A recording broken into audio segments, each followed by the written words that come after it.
I hope nobody can hear us. What? Wow, that seems hot. Hello. I'm just not in it. Good evening. Yeah, not yet. No, that was a joke that I have to actually hide that. Hold on, I gotta go. Boom. Oop, wrong one. This one. Where'd it go? Oh, hold on. Man, this is so dumb. You're hot. It No. wants to open John's the. Ugh. Damn you. Now if I do it. God damn it. Hold on.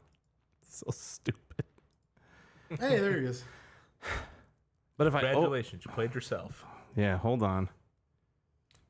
Hi, everybody. I'm going to do a pen. I'll come back when he's done. I actually need Use to. this one. Oh, this is so dumb. I need that other window up. I'm going to have to open a different browser. It's fine. I got it. I'll do it like this. What you do last time? No, it's not. It's because It's nothing. Hold on.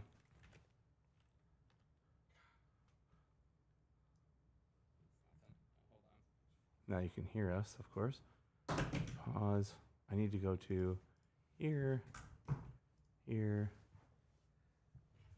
go there, there. Kyle sucks. It's true. He does suck. That's how I got on the show. It's oddly accurate and true.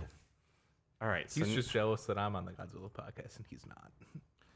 probably. He won't be when he gets these scores. Yeah, he won't. Yeah. Easy now. All right, hold on. Let me do this.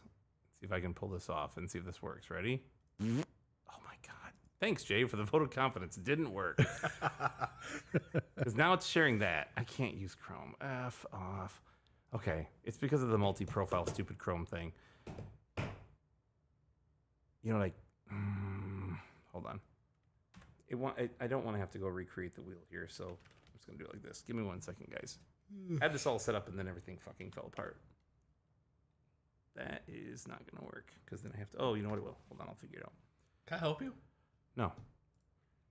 He's I talking was to me. talking to him. So I was just staring at him. Oh, No, I know I can't help you. I was just trying to decide how annoyed I wanted to make him, but I'm not going to make him annoyed. I'll let it go. He's already annoyed. I know, but I can always fuel that fire. Please don't. I'm within striking distance. I know. You're not. That's actually one of the reasons I was thinking about it. that's a good reason. Those are good reasons. Close, hide, change size. You change size. You pound sand. I was about to ask who the fuck was running this trailer park. Good question. Had it all going here just fine, and all of a sudden everything went nuts at the end, so it's all right. Oop, that's not what I want. Bring this up here. Bring that down. Like, it's fine. So now I should be able to go here. Oh, are you kidding me? Where is it? This is so dumb. I gotta put this up here. Oh, how dumb are you? All right, screen capture, add source, edge. It should be this right here. Where's edge? They're just gonna have to trust us, I guess, because I can't get it to come back up the way I want to without. While you're talking, I'll go ahead and show everybody your newest purchase, the Xbox. Yeah, don't do that. Don't do that. Never mind.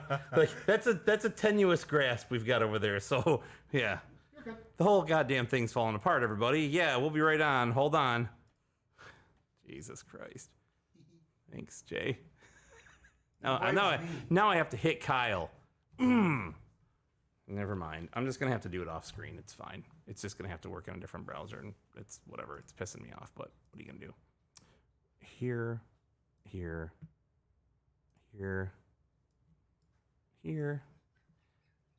Of course, we have people here paying attention. That's the most unfortunate part. That's the best part. Yeah. So, okay. We're good. That's up. I'll worry about the other thing when it's time to worry about it. Let me at least pull up the window for it. We'll be starting in one moment. We had a bit of a issue, and everything's gone to shit since Kyle showed up. Sounds about right. Not now. Microsoft Edge. Wheel of Fish. names. And it should have our names in there. We'll hide this and close that. Make this a little smaller and more compact, because when we do share it, I want to be able to at least see it if it's going to work at all. Why is this fucking toolbar over here? Whatever, who cares? It's fine. Okay. Mattio plays retro. How's Hawaii? Mr. Scoop some Godzilla while you're in Hawaii. Oh no. Oh, nice. Awesome. Everybody's watching. It'll be a lot nicer if you all watched individually for the numbers. That would really help us out a great deal. It's nice that you all got together, but if you just get on your phones and stream it at the same time, that'd be even better. Just keep logging in and off. Hello, Mattio. Thank you for dropping in. Mattio's in Hawaii, everybody, so you can tell him to fuck off, and we're all looking forward to Friday when he gets back. Anyway, we're not. Hi, Hope you're Roy. having a good time, buddy. Mano Kaliki, I don't know. Mele Kiliki Maka. That's it. That's the thing to say on a bright Yes. Hawaiian day. I wonder if Mattio Christmas said Day. that today. I don't know. He probably said, aloha, bitches. That's what he just told us. All right, we're going to get started. So I'm going to hit record. How do we sound? Everything sound okay, by the way? Remember what I told you? Yes. Get up on the mic. I'm on it. Take I'm on that it. goddamn thing in your head. Yep, you got to be up. I'll hold it back here then. Watch out for the yard chickens. I'm always watching out for the yard chickens. Yard chickens are delicious. They're quite gamey. You say they're gay me? Gamey. Barbecue sauce. Okay. Casey masterpiece to be exact. He's in the chat, everybody. No, the barbecue sauce, not the man. I prefer the man. Well, everybody, we have a link tree. That's true. It's not about the numbers. It's about the friends you made along the way. That is very true. But it's really about the numbers, and you know that. So please don't. No, anyway. Why are you holding that like a beer stein? He's I worried wish it was now. a beer. You just have to lean up. Like you want to. Like, you want to do this. Beer. You can't. You can't hold the mic the whole You time. can't relax. You can't do that. Fine. He's gonna says he's gonna wedge it into his head like headphones. I will. All right. Roy says hi. Hi, Roy. All right. Hi, Roy. Let me make sure I'm connected here, and then we'll start. And Roadcaster is connected, and I'm on vibrate, so if anybody calls, it won't fucking ring. All right, we ready? Yeah. Who's doing the intro? Me? Yeah. I guess I always do, don't I? All right, counting it down. 3, 2, 1. Let's jam. Please stop. Hold on.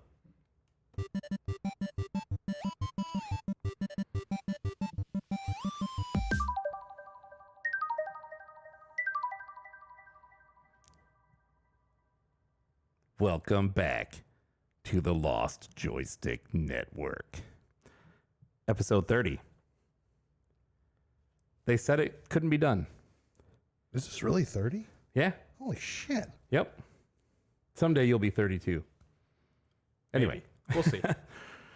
So, yeah, welcome back, everybody. Episode 30 of the Lost Joystick Network. I just said that. We are joined this time in studio by our good friend Kyle. Friend of the show, has been on a number of times. Kyle from Retro Replay. Kyle, say hello. Hi. I am Mike, joined as always by my friend Jay and co-host. Jay, say hello. Hello. I'm going to chop this out, but now I'm going to introduce Kyle, because why would I introduce him first? Because I was closest to you. So, no, I mean before me and him. Oh. And we're also joined by Kyle from Retro Replay, good friend of the show who's been on a number of times. Kyle, say hello. Hi. All right. Well, we've got a great show for you today. There'll be sure do. thrills. There'll be chills, spills, I hope there's no spills. heartbreak. There's already been a couple. We've had a couple casualties, but they're minor. So anyway, let's see here. Yeah. Retro Replay is one of your favorite logos. It's like you made that logo. Who's to say? Possibly. Sorry, it's one of my favorites too. Yeah, so Kyle is a good friend of ours. Kyle runs a retro game store here in the area, and he is going to join us for the show. So, Kyle, why don't you tell the people who've never listened to the show, which is usually most people, well, tell us a little bit about your store, where you're at, all that good stuff, and get up on the mic. I am on the mic. There you go. Good, you did it. Well, my store is in a My store is called Retro Replay. It's in Burton on Saginaw Street. And we do. Hold on. So, Don't move the mics because you'll hear it every time it moves in Look, here. hands are down at my sides. You can I'll move just lean them. in. It's fine. So It's hold fine. on. We're good. We're great. Anyway, my store is called Retro Replay. It's in Burton. I have everything from original Nintendo all the way to PS5. I'm trying to clean you out of the original Nintendo stuff. I'm doing my best. You're doing a great job at it. Anyway, go ahead. That's all I got. That's it. Yep. All right, awesome. Well, thanks for coming. It's a story. Yep. Yeah, Thanks it's for a having store. me, guys. Yeah, Matteo. store. I know Matteo was in the chat earlier, but he was a big fan of the store. He came and visited. He said it was his favorite store, so that says a lot. Yeah, well, it's also Matteo, so it doesn't. So Wow. no. Anyway, but anyway, don't listen to those people. All right, we're gonna try and keep this thing on the rails today, right? Okay. So Great so far. gonna Why I be haven't said a word. gonna be succinct. Kyle, you're the guest. How was your week? My week's been it's been pretty good. Yeah, Yeah. yeah. You got to spend came in yesterday. I'll say you came and hung out yesterday at the store, and we got a lot done, and Yep. yeah, it was good. There was so many great things that happened. Brian stopped by. No, was he fine. was. It was It was fine. Yeah. No, we had a good time. It was a good time. Hung out, helped you get some stuff done, and Taught me some stuff about variations in games that I didn't know before, and yep, now I can exploit it. I was learning them about game variants, Jay. So a guy brought in a Super Nintendo, and I was like, ooh, looked at the serial number. I'm like, this might be a one chip. Flipped it open, opened it. Sure as One hell it chip? was. Yep. Nice. So instead of being a $70 console, it's like a $170 console. Yep. So yeah, pretty cool. But as far as he knew, it was a $70 console. Well, the guy that sold it to us with nothing for $20. Yeah. He was on something. He was on something, He but was on all the drugs. yeah. So Jay, how was your week? It was the same as every other You didn't week do for me. anything. I did not. All right, moving on. I fixed a couple things this week. I didn't really do a lot. I fixed a VCR. I'll tell you this is part of the collecting update, but I did some garage sailing. Okay. And at that garage sale, one of the garage sales I went to, I found a VCR. It's a Sharp VCR from like 1985. And it had a couple of problems. So I put it on the bench and fixed it in about an hour, and it works great. Came with the remote. It's a 37-year-old fucking VCR with the remote, and now it works great. And yeah, I fixed the reel-to-reel that's been sitting off and on. I was like, I just got to do it. So it was a lot of like meticulous crap, but it works. So I got that working. I posted a picture of it on my personal Instagram earlier this week. But other than that, getting back into work, I didn't mention this, but Amy's aunt had passed away, right? Obviously, I haven't been on the show since then. So Amy's aunt passed. I don't want to be morose or sad, but and that was very difficult. Amy's aunt was basically one of her mothers. So it's been a couple of tough weeks for us, and I haven't really done much, other than being around her, supportive of her. They're about to go back to school. She's got to go back to dance. So all that stuff is kind of culminating, and I feel like life will start to slow down a little bit, is what's hopefully going to happen. Every time you say that, it doesn't. No, it doesn't, but it's been better today. I mean, I didn't have to deal with you all day like yesterday, so. Until the last 20 minutes. Yeah, now, I mean. Now it's all falling apart. Yeah, you're knocking all the stuff over. Oh, that was Jay. Anyway, so that's really what I've The got. computer? Yeah, well, that was me. But that was before we were on. Nobody needs to know that, and I'll edit it all out. Anyway, thank you, John. But yeah, it's, does Jay go into hibernation between episodes? Yes, I believe. As a matter of fact, I do. Well, yeah. Well, you did do something, though. You did something. He doesn't even know. Did you beat anything, Jay? Yeah, I'm talking about that later. No, this is how was your week? When would you do that? This is the time. I don't know. So, Jay, what have you been up to? Did you do anything or accomplish anything in the last couple of weeks? No. Okay, very good. So, No, I did. I finally got off my dead ass and finished Metroid Dread. Nice. Finally. Took so long. you know what I got to say about that? What do you got to say about that? All right. Oh, sorry. Anyway, Okay. foreshadowing. Anyway, all right, very good. So with that, I feel like we should, with that very minor and sad update, I'm going to head right into the collecting section. What do you say? Let's do it.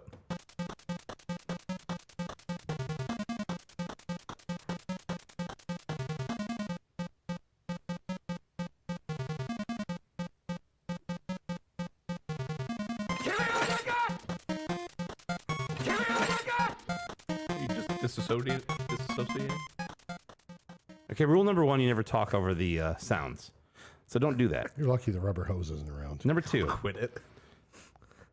only I may dance. So Clearly. No, anyway, no, you should all be dancing when that song comes on. It's 100% certified banger. Anyway, on to the collecting update. Let's start with you, Jay.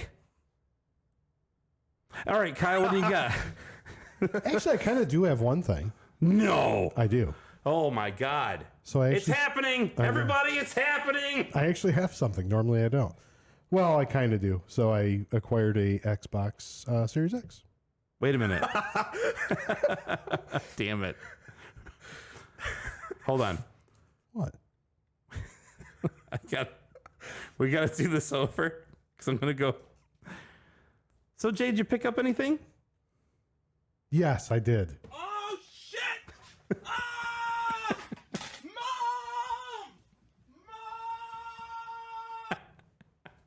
What'd you get, Jay? Got You an got Xbox something? Series X.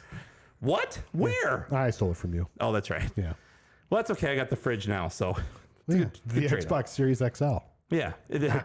Yeah, exactly. It's a Frigidaire. know. It's not. But it's fun. I've been playing that quite a bit too. Nice. It's a Awesome. good time.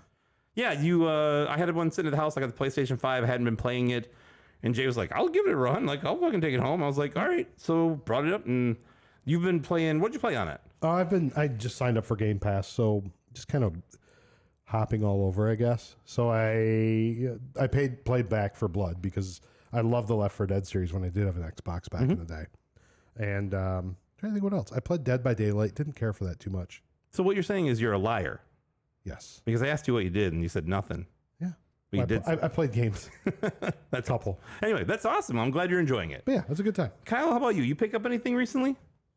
Do trade-ins count? Yes, they do. That's all your stuff. You own it. So if you got anything cool through trade, it's your stuff. You can do whatever you want with it.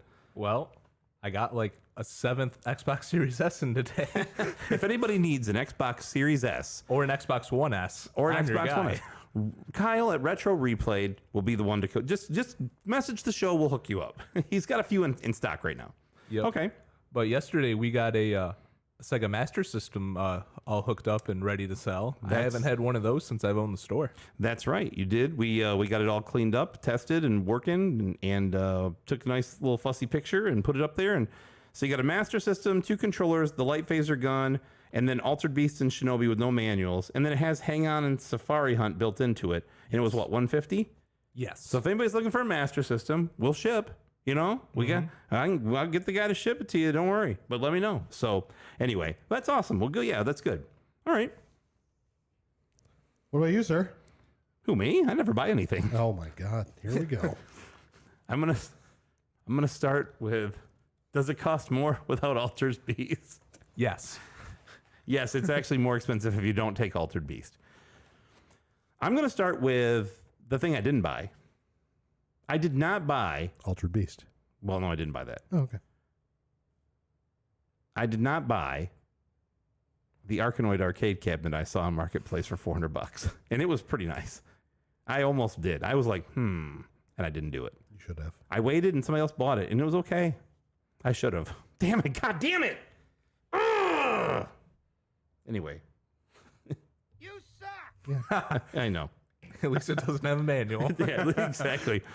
So Is that the one that we pulled the manual out of and then it was all hard? I'm going to tell you, I'm chopping all the stuff about Altered Beast out because that part, because it was in the middle of the thing we were trying to do and I had to do a second take. So stop talking about Altered Beast, which means that all the chat will be about Altered Beast. I know it. Anyway, hello, Kaylin. Welcome. Yeah, I know it was $400 and I didn't go buy it because I'm an idiot.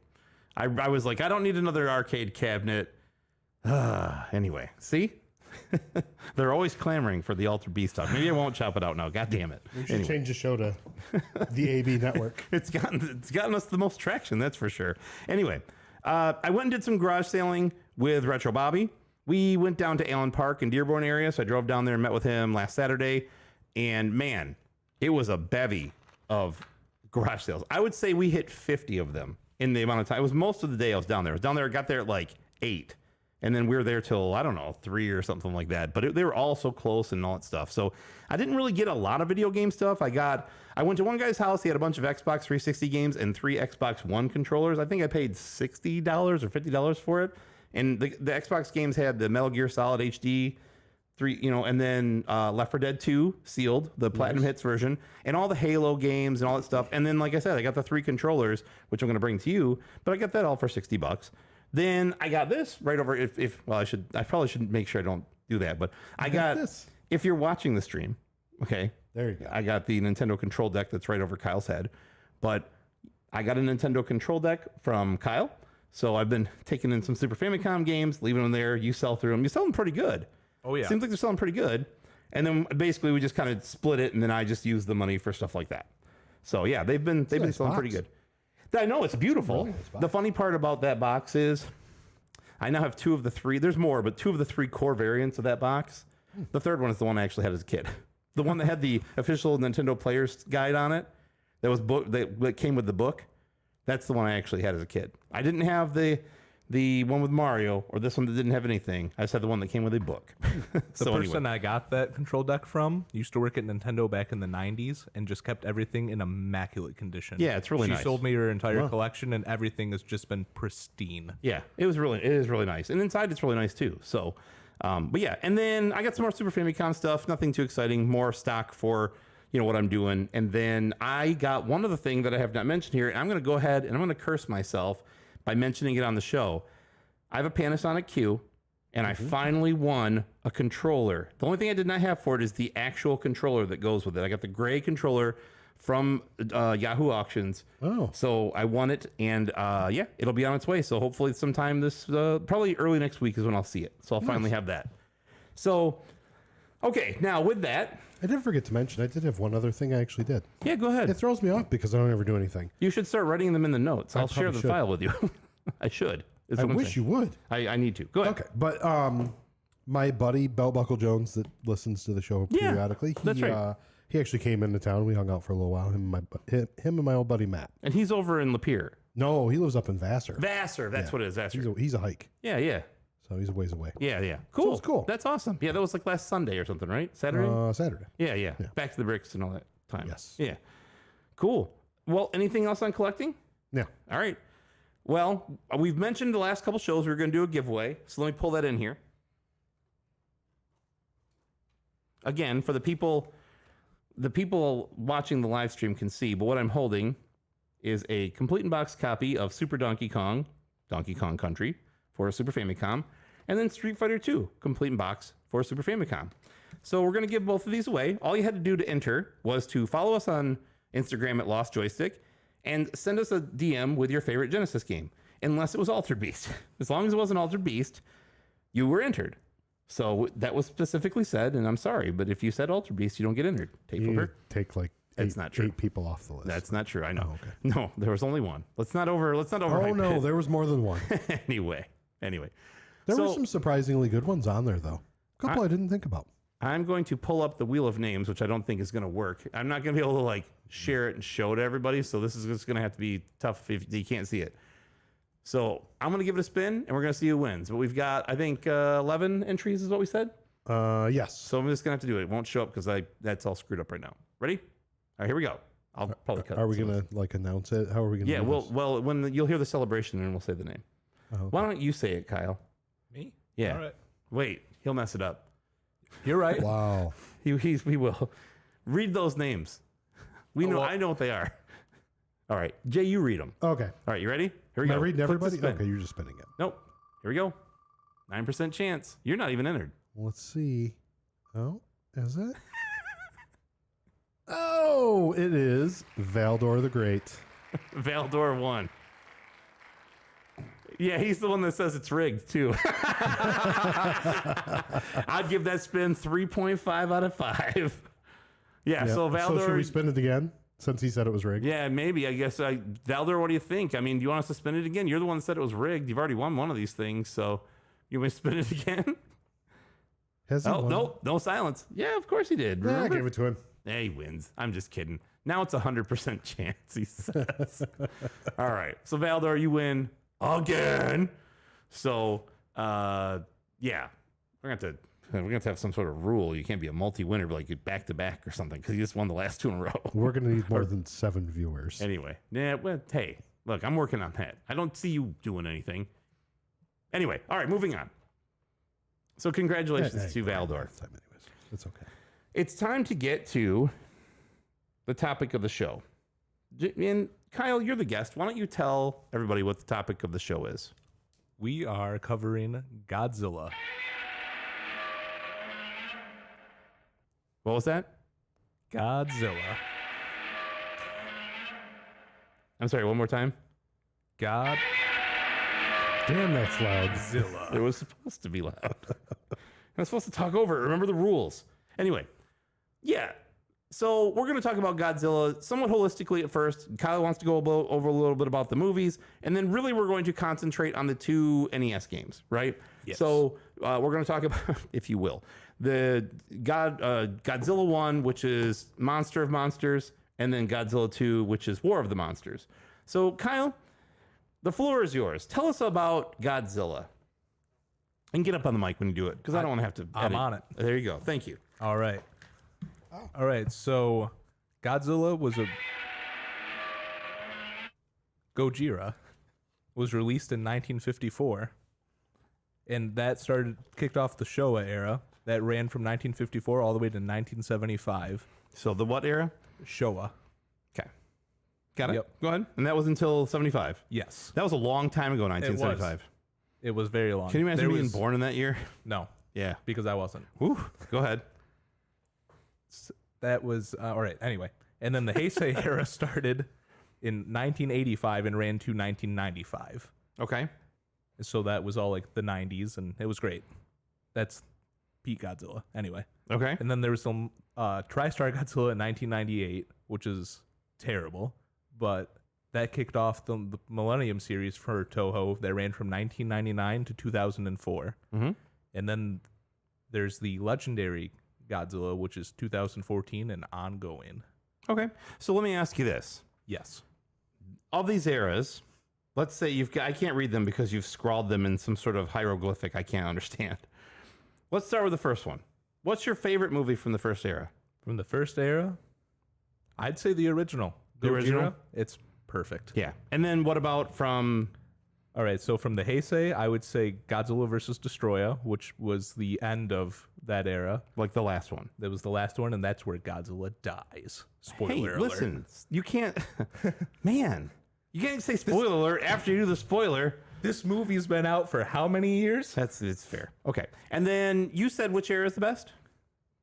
I think Heisei's the best because So all this of- era. That Yes. would be, would you say that's the best of all the movies is your favorite?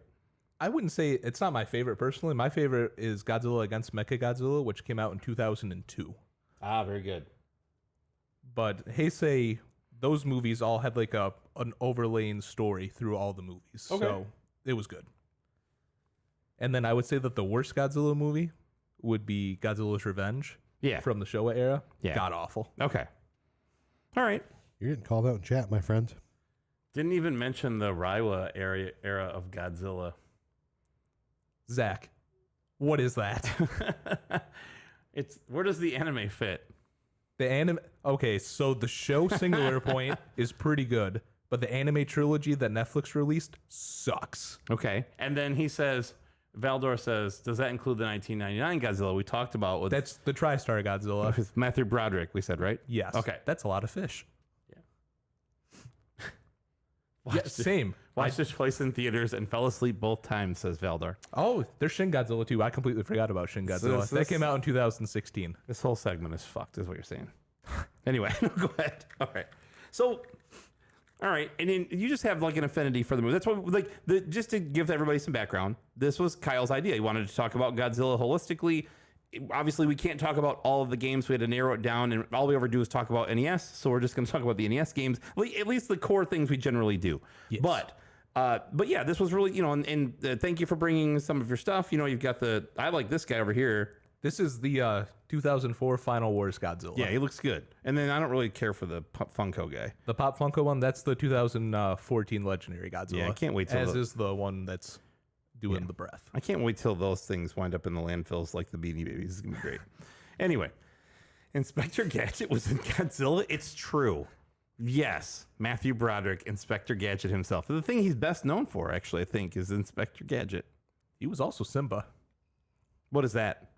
the Lion King. I know what it is, idiot. I'm probably going to go with Ferris Bueller on that one. Yeah, I agree. Okay. No, 100% it's Ferris Bueller. Okay. Whatever that army movie he was in. Remember he was in an army movie sometime around then too? Whatever, who cares? This is why the shows are 5 hours long, everybody. Okay, right. so ultimately what we're really going to talk about is Godzilla 1 and Godzilla 2 on the NES. So let's talk about the release of both of those games. And as we go through each of these sections, which we're not going to spend a lot of time on, and you'll find out why. But as we go through these sections, we're going to talk about both. We'll talk about 1, then we'll talk about 2. So let's see, who wants to talk about the release of Godzilla 1? Jay's got it. That's Everybody's Jay. looking at me, apparently. Godzilla 1, or the Monster of Monsters. Godzilla Monster of Monsters. So it was actually released in Japan December 9th, 1988. On the Famicom, right here, Yes. as we see. And then they released it in North America on the NES in October of 1989. And then in Europe, I don't know what he's doing. In Europe? In 1991. We don't have an exact month, but it was sometime in 1991. Yeah, this game came out I'm going to 3 say years fall, later. so I'm going to go November. Did That you just make sounds like that it. up? Yeah, I absolutely did. Yeah, the other ones were in October, December, so November Yeah, why fits not? right in. Why not? Sure, why Going not? a little 3-month span there. All right, so Kyle, why don't you tell me a little bit about when Godzilla 2 and where it was released? Hang on, I got all the notes mixed up. Bro, It's okay, I'll just edit it, I guess. can I go ahead and say it then? Yeah, go ahead. So Godzilla 2, which is called War of the Monsters, which was also released on the Nintendo, ironically was only released in North America, and that came out in February of 1992. Nice. Pretty exciting, right? Very exciting. I knew it'd be exciting. Hold on, now I have to go put Kyle's papers in order. Thanks, Dad. So apparently I'll keep going along. It's a one-man show. I'm going to let's talk about the gameplay and story. I want to start with Godzilla 1, and I'll do. Basically, what I did is I took excerpts from the manual for each of these games because I guarantee nobody on this listening to this or has played this game has ever sat down and read the manuals for these games because holy crap. I did. Yeah, today. No, I Oh, you read the manual for Godzilla? I read them every couple of years. Yeah, that's right. They're like the Harry Potter books for me. Well, I know it started in 2XXX AD. Spoiler alert. Oh, In am I right? Let's You're not wrong. from the manual. Again, I'm trying to keep this thing on the rails. I do not want to be here till midnight tonight, okay? We're already 40 minutes in. Please keep that in mind. All right. All right. From the manual. In 2XXX AD, Told you. when the orbits of Pluto and Neptune exchange their positions, the Earth receives a declaration of war from an unknown planet. The invaders from Planet X attack Earth as part of their plan to conquer the entire universe using a legion of space monsters. The Earth sends Godzilla, king of the monsters on Earth, and Mothra, who's like does not have any kind of like subtitle, by the way. Queen of the monsters. just Mothra, to defend itself. Godzilla advances through the battle stages called ring fields provided by interplanetary space to battle that legion of space monsters controlled by Planet X. Godzilla must battle its way from one ring field to another and finally defeat Ghidorah. Am I saying that right? Yeah. Okay, I want to make sure because everybody has their got own it. way of saying it. At Planet X to defend the Earth. For the sake of the future of the Earth, Godzilla's fierce battle now begins. Okay, so the true story of this game is I deemed this an action game with multiple game modes. Okay, so there are 3 modes to this game, and again, they're named in the manual. And in this case, you have the hex mode, which is the ring field they referred to in the manual. Okay, and that's like the overview map. That's the hex grid that when you're moving monsters almost like on a board, right, like a honeycomb looking style board, and you can choose either Godzilla or Mothra, and you can move them to these spaces. If the spaces are occupied by the other monsters, who in this case, let's say the first level, right? I won't say who they are. I'll let you get into that, Kyle. But there are monsters on the level as on this grid as well. So you move Godzilla to the grid, where another monster is, and it will go, do you want to fight the enemy?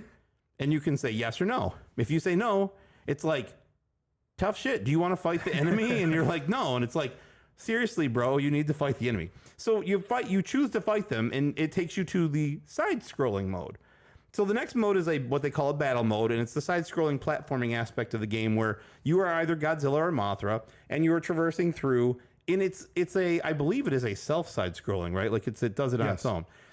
So as Godzilla, you can kick and punch and whatever, use your tail, and as Mothra, you can like shoot stuff at people and drop your wings on them for like a special attack. You shoot tomatoes. Yeah, but you're like out, you're on different planets, right? So you're on these different planets fighting these different monsters. So there are 7 planets, right? These 7 different grids, and there are different monsters on each of these grids. So Kyle, I'm going to have you tell us which planets and which monsters are on each level. So real quick, the only time Godzilla's been in space in the movies was Godzilla versus Monster Zero. So I think it's kind of funny that this whole game just takes place in space. To be fair, what's the first level?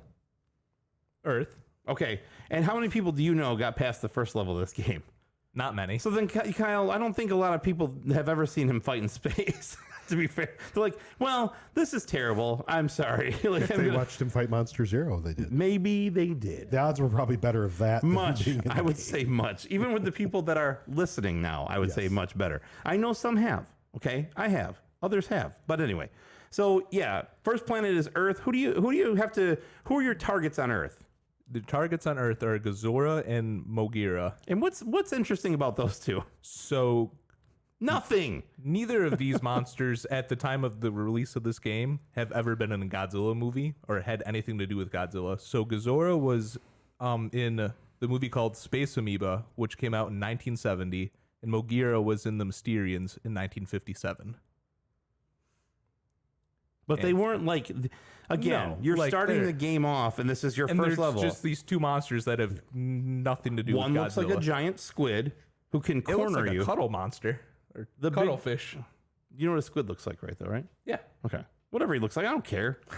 Whichever one. I don't know what the. Look, Mr. Scientist, I can't help you with cuttlefish or whatever weird thing you weebs like. I don't care. What? Anyway, no. Okay, so tell us the rest of the planets and then the monsters that you encounter on each of those 7 hex grid ring field planets. Mars, you get to go up against Varen, who is from Varen the Unbelievable in 1958. Okay. And then Is he a magician? no, he's unbelievable though. You just said He that flies. to sound like a magician. It sounds like the Amazing Ravine to me. Yes. Anyway, go ahead. Jupiter, you fight Hedorah, or as you guys might know it from the movie, the Smog Monster. Oh, yes, us normies. Yes. Go ahead. Saturn, you fight Baragon, who was his first movie was in Frankenstein Conquers the World in 1968. Oh, that's the dude from Lord of the Rings. Go ahead. On Uranus, you get to fight Gigan, Yeah. who's actually a Godzilla monster. Yeah. And then Pluto, you get to fight Mechagodzilla. And Planet X, you get to fight the king himself, Ghidorah. So what's the most interesting thing as you go through that list to you? What is the thing that stands out to you? The last 3 planets actually have legit Godzilla monsters in it. The further you get into the game, the better the enemies you fight. Like, it actually makes sense. You're like, oh, Gigan and Mechagodzilla and Ghidorah? I know who these people are. Even passing Godzilla fans would know who those are, you know? Right. So, yeah, an interesting thing that I found out was Rodan and Angurius. I'm sorry, I can't speak today, right? Angurius. No, you had it right the first time. Angurius? Yeah. Okay. Angurus, I can't. Okay. Angurus. Rodan and Angurus. There are sprites in the game, and it's referenced in the code of the game. Someone went reverse engineer it and found it in there. And Angurus, who was called Angulus, which I'm sure was probably like a limitation of, they could only use 7 or 8 characters. They actually call him Angulus in some of the movies. Okay, and some maybe of the that's, dubs. that would. Okay, so then there you go. But he's playable through a cheat code on the Famicom version. So I thought that was kind of interesting. And so you go through the battle mode, the side-scrolling platforming part. You defeat these enemies, right? And then if you do that properly, or you get there, once you get to the end, you have to actually fight the monster itself. So when you fight, like in this case, we'll say like Gigan or whoever it is, right? You go into this one-on-one battle screen where you're just kind of like throwing punch. It's like a Street Fighter-y type one-on-one fighter game. But these things have timers, and you don't see the timer. The 40-second timer. So if you don't beat them in 40 seconds, it just Sucks sends to you. suck. It sends you. How do you know? It sends you back, and then you got to go do it all over again. And then when you fight them again, they regain health. Yep, You do not. They get all their health back, and you do not. So Okay, so let's who wants to read the Godzilla 2 War of the Monsters? Do you want me to read that one again? Yeah, you got the good narration You voice. want me to read it? All right. So that's Godzilla 1, right? Monster of Monsters. Godzilla 2 War of Monsters from the manual. Hold on, let me okay. In the near future, the destruction of nature by mankind had resulted in grave consequences. Now nature has begun to take its revenge. Monsters have begun to appear everywhere. Factories are being destroyed and cities are burning. In addition, aliens from space that were targeting Earth from before have added to the chaos by beginning their invasion. In response, mankind decided that in an international meeting to initial an allied defense force that had no national borders. You, as the commander-in-chief of the allied defense forces, must destroy the monsters with the advice from your scientists. You must win this war of the monsters. Okay, that sounds cool, but there's two things I don't like about this. Number one, played these games. Sorry, go ahead. No, number one, when you read this, you're fighting Godzilla. You are not playing as Godzilla. Okay, so you're trying to stop the world from being defeated by the monsters. That's lame. Yeah. I don't want to play a Godzilla game and have to beat up Godzilla. The good news is you'll play this game for 30 seconds. This is the other bad part. Yeah. This is a turn-based strategy game where you fight off Godzilla and other monsters. And you are literally like moving tiles. You can move up to like 6 tiles at a time. And when you encounter like Godzilla or Ghidorah or whoever on the map, you fight them in this like one-on-one battle where you are a tank or an army or whatever it is. And you have all these different levels of points. And I'm not even going to get into all that because there's like LP and MP and all these weird things that you had to have to know about in this game. If you did not read the manual and you tried to play this game, you'd be like, I do not know what the fuck's going on. And I'm not a big turn-based strategy guy like these kind of, the Koei games or something like that. I don't care for them. So it was so mundane. Now, to me, the other worst part is the battles that you actually do. They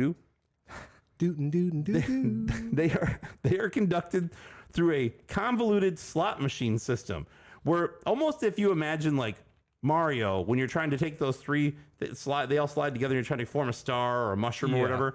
But in this case, you're just pressing a button and you're choosing 1, 2, 3, right? And you have these different options, like some will give you a good attack, some will give you good health, some will destroy your enemy or whatever. But you have to get like 2 of them. It's a slot machine. Like there's no strategy. You just press buttons. And it's so bad. It's like it works against you. Like the computer will always get their numbers and you will not. Well, of course they will.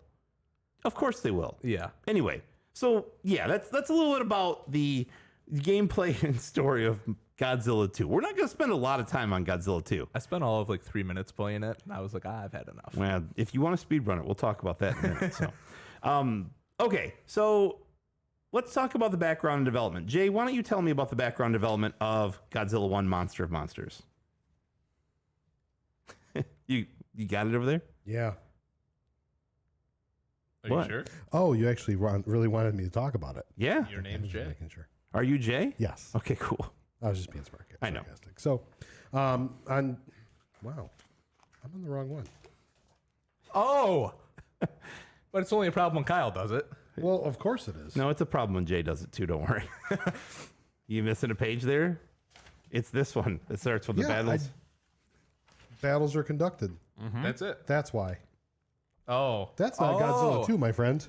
That's Godzilla 1. That's what I just said. Godzilla Monster of Monsters. I thought you said Godzilla 2. No, I said. Oh. Go ahead. I'll edit that out, but go ahead. So the background and development of Godzilla Monster of Monsters. It was developed by Compile. So they did Lode Runner, Puyo Puyo, The Guardian Legend. Yep. And I'm going to probably butcher this one. Govelius. Govelius. Yeah, it's actually pretty That's good. the Sega Master System. Yeah, it's pretty good Sega Master System game. But what is Compile generally best known for? Well, for shooters. Such as? They did like... the Alesta series? Was that them? Blazing Lasers. Did you know Musha is part of the Alesta series? Is it really? Yeah. I didn't know That's that. what the A stands for in Musha. No shit. No shit. Oh. At least over here it does. Go ahead. They did Choplifter. They did Gun Neck. Yep. It's a good game. And then the Spriggan series, Yeah, right? Spriggan. Yep. So it was produced by Toho. No, it was not. Start over. Or I'm sorry, it was published by Toho. Start over without saying I'm sorry, because I'm going to have to edit it. Published by Toho for the NES. I'm not even trying that for the Famicom. You're going to have to. Toho Cinephile Soft Library on Famicom is who it was published by. I would have butchered that. You Yeah, I that. know. Okay. So, all right, Kyle, what about Godzilla 2: War of the Monsters? Godzilla 2 was published by Toho for the NES in North America, originally planned to be a game about Rodan. And they canceled it. Like, they basically stopped and then redid it as this turn-based strategy game. And it sucks. Hey, now, easy now. We don't want to get to spoilers about what we think about it. Yeah. Come on. Even though I think it's fairly abundantly clear. And yeah, the thing I think most interesting about this game is it was only released in North America. Yeah. This game was, I couldn't find anything about development. Like, I couldn't find out who developed it. I mean, it's probably out there. I didn't dig that deep because I didn't want to spend a lot of time on it. I'm going to be honest with you. But yeah, so not a lot of info out there about Godzilla 2, but it was only released in North America. The only thing I think they were trying to punish us for some reason. I don't know, but anyway. I might be jumping ahead, but the only thing I could find on Music and Sound was literally that 2 was produced by Compile. Yeah. And Godzilla Monster of Monsters the music was produced by Toho. Yeah, I'm not putting any of that in there. Like, all that is like, I don't want to. That was all that was in there. Yeah, So that was. it's fine. Yeah. What And about then- reception? I'm sorry? What about reception for either game? I tried to find, like, okay, I think it's abundantly clear at this point in the episode that people think but people understand what we already think. They know. Okay, people know what we think. We're not big fans of these games. They don't know me. Okay, I love this game. which Both of one? them. Both of them. Okay, cool. I can't wait to hear your score. I'm Oh, gonna you- guess it. No, you can Anyway. go right ahead. So, what I thought is, usually when I go look at reception, I go look and say, was this game rated? If it's a good game, was it rated in like the top 50, top 500 Polygon? How was it rated in GamePro or any of those kind of things? I'll go dig up old reviews. I knew that I wouldn't find them in those lists, though. Like, I'm not going to find this in the top 50 games of all time, or, you know, Polygon's top 500 or IGN's top 200 or whatever it is. They're not going to exist there. So then I start thinking, I'll find them in the worst games. I'll go look up the worst NES games of all time. And they don't make that list either. The only reason that anybody remembers these games at all is because they have Godzilla on the front of them. That is it. It is so sad, but that's what I found out. There's not, I mean, I'm sure that they exist on bad lists, right? Like the worst games of all time. But if you just go Google and like look up like people's lists, it's not like Bad Street Brawler's always on there and Legend of Kage or whatever it is people, you know, like the people rail on nowadays. But man, it just doesn't even make the list. I'm like, wow, you haven't played them then. Anyway. Well, Reception's quick and easy. yeah, because there's nothing to really talk about, man. So we're gonna talk. It's time to get into the game rating section of the show, and I think I'll edit this, but in the future we'll kind of discuss order, right? So before we do this, and I'll make sure that we do that as such. Kyle, I would say generally we would call John first, okay, and then we'll call Robbie, or we can call Robbie and John, whichever they'll tell us in the chat if they're there. Can I throw you a curveball? They don't get all their health back, he said. I'm sorry, I haven't been able to look up. They don't get all the health back, but they get more back than you do. They get it back. Yeah. So, Our cohorts have actually picked their order, so they've. already very picked good. What do we theirs. have? John said Robbie should go last, and Robbie said mark me down. So we Last. yeah. So call John, then call Robbie, and then we go. Or are we calling John? Give me an order of people. Okay, here's what we're gonna do. Kyle's the guest, so Kyle's gonna go first. I'll make the damn order. Okay. Then I'm gonna go. You did not edit this well. Edit what? Look it. Oh, no. Broke. Go ahead. Whatever. Then I'll go. Then Okay. you go. Then John will go. So Kyle, Jay, Mike, John, Robbie. Boom. Boom. It's a dumb list. The co-host should always go last. Whatever. You can't do anything right, apparently. Am I rating this out of 100 Co-hosts or are still 10? going. They're considered co-hosts. They're I'm close enough. just kidding. I'm just kidding. What now? What is the number rating out of? Oh, give me a minute. Okay. So we're gonna get to that. So Kyle, we're gonna start with you. Yes. All right. LJ and game rating section is where we rate the game from a 1 to a 5. in 0.5 increments, with 5 being the best, 1 being the worst, and 2.5 being in the middle. I'd imagine, I guess, or 3 in this case. 3 would be the middle because you're starting with 0. I don't know. Maybe it's not. Whatever. Who cares? So we're going to do this specifically about these 2 games, right? I want to combine the scores here, unless you think we should do it differently and just do a score for one of the games. But I feel like it's only fair we're talking about both games. We should at least give a score for both games that is combined, because I'm not making 2 infographics. Or I could make 2 infographics. Fuck it. Give me 2 scores. Okay. I'm changing it on the fly. Oh, God damn it. You screwed up all my scores. I just realized, why can't I just put 2 pictures on the same? Anyway, so we're going to do, okay, so we're going to have 2 scores. Hey, by the way, John and Robbie, we're going to do 2 scores. So, Kyle? Yes. Give me your pocket review of Godzilla Monster of Monsters for NES. So, I would say that for me playing it, I had fun with it. It was very frustrating. It was fine. I'd 3 out of 5. You would give it 3 out of 5 for 1. Yeah. Okay, so 1 is 3 out of 5. 3.0. It's not great, but like I would play it again. Okay. And then for Godzilla 2, I would put that at a 0.5, and I never want to play that game again, but I still need it for my collection. I believe the lowest score you can give is a 1. Because I only 1. have a graphic for a 1.0. All right, it's 1. So it's a 1. All right. Do we have to do a Pocket Monster review too? Yes, you do. It has to be silver or gold. Anyway. Halfway there with Kyle. I gave him a 3 on the first one. 3 and 1. Okay. So we got a 3.0 and a 1.0. I'm going to close that out there. Okay. And then, so now that brings us to Jay. My turn. Jay, we played these games together. I have one quick comment that we have skimmed over that when we played this, Mike, that I didn't have any here to pull out. I'm going to bring it up. Do you know what I'm talking about? Yeah, I know exactly what you're talking I'm about. going to leave it alone. No, right you now. go ahead and tell it. I don't care. It's fine. I want it out there. I don't care who says it. Okay. So You're talking about this. Yes. Yeah, I know. So there are two. At the very beginning of this game, in Yes. Godzilla 1, when you turn the game on. There's 2 fucking sentences. 2. Not paragraphs. Nope. Sentences. How long did that take, Mike? It took 2 minutes to scroll 2 very short sentences. In fact, I believe if you look at the manual part I read, the first 2 sentences of that is pretty much what gets scrolled across the screen. So if you're watching the live stream over my shoulder, you'll see it. This is how quickly it comes across. Yes. It takes 2 minutes to read 2 sentences. It is I think that 8 is seconds. exactly, yes. Yeah, I think it's 8 seconds worth of talking. It's over 2 minutes. It was 2 minutes on the dot, remember? Because we were like, it's going to make 2 minutes. And it did. Oh, did it? We Yes, timed it it. did. It We was 2 sat minutes. downstairs and timed it because we're huge nerds, and it took 2 minutes. Yeah, I was going to bring it up. It's fine. Yes, We're 2 good. minutes. Unreal. Unreal. That was one of the worst parts of the game. Yes. 1, not Yes. 2. But yeah. Okay. So, yep, I agree. Go. So Monster of beyond Monsters? yeah. You at least get to play as Godzilla. I gave it a 1.5. It was still a terrible game. Okay. I'm a little offended.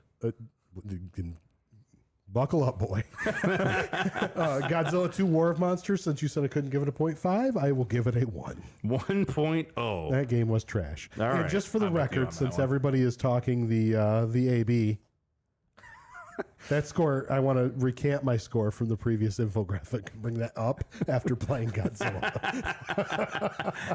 This game is not just 0.5 worse. 4.0, ladies and gentlemen. Yeah, he's moving it up. All right. Mike? Well, yeah, one of the things I wanted to talk about was that intro screen because holy cow. I was just like, this is the slowest thing I've ever seen in my life. Now, the first game, I went into it thinking I hated it. And I started to play it and I started to research it and I'm like, okay, they're really trying here. The grid part is a little confusing and clunky. And so is the platforming and so is the fighting. So it's not a great game, okay?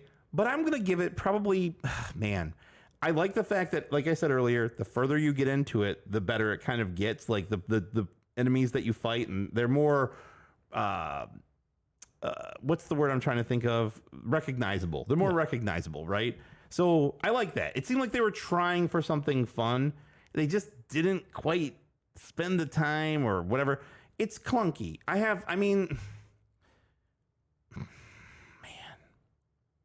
I'm teetering because I know what I gave Altered Beast, and I'm like, can I rate this game higher than Altered Beast? And I'm like, it's a 2. I think this game is a 2. I think it's a 2.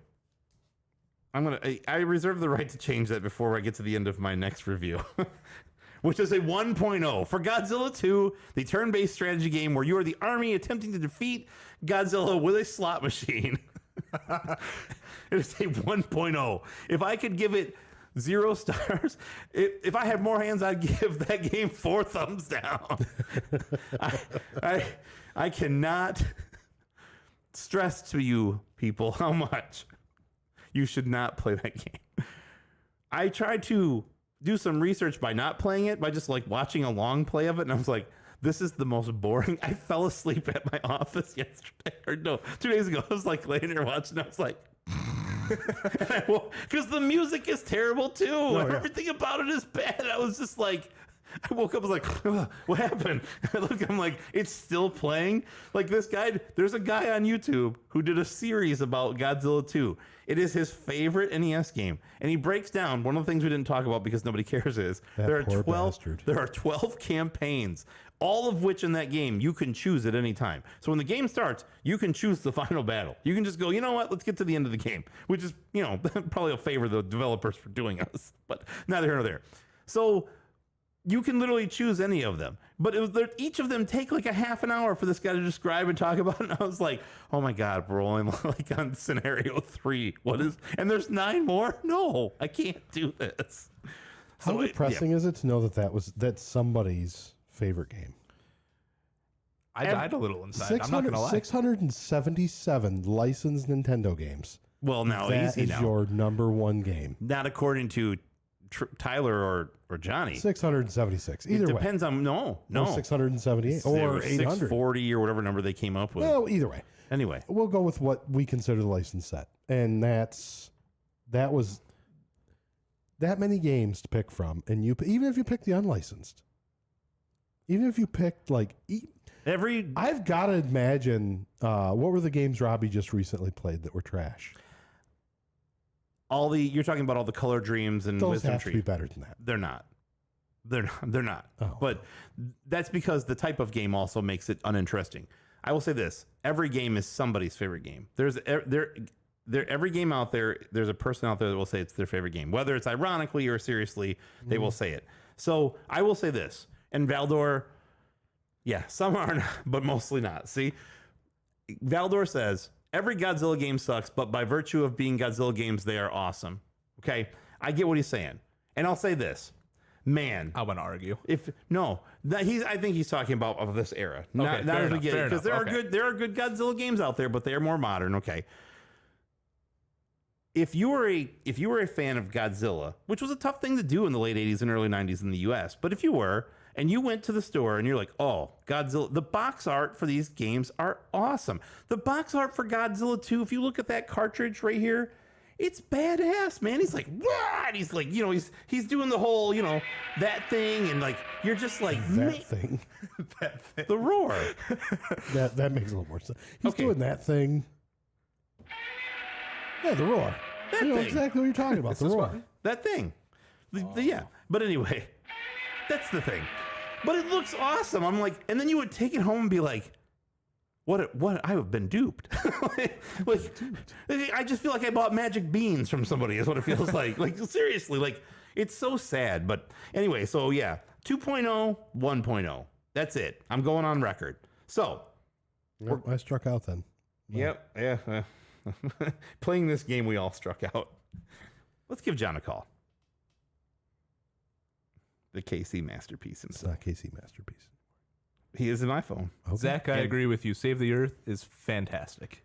No, I'm saying there are good ones. We played Wrong era, though. We played NES through 360. Mike and I did, and none of them were good. I thought the 360 one was fun. Which one's on the 360? I feel. Hold you mean on. Xbox? No, the Xbox. Okay. Or Xbox, not 360. I'm sorry. So, again, I don't want to derail too much. I felt like we just didn't learn how to play that game. That game could be a lot of fun. We just didn't really know how to do it. When we started to read the manual, we started learning the moves. It got better. So we were just dicking around trying to. Though. I thought it was fun. You could pick up buildings and hit guys with it, and you could like shoot your laser in a guy's face and stuff, and pick up the monster and throw him. It It was pretty good. I mean, comparatively, it was a goddamn KC masterpiece. Oh, yeah. Anyway. Oh, easy. Anyway, I said comparatively. All right. John's pretty great. All right, so let's call John. Okay.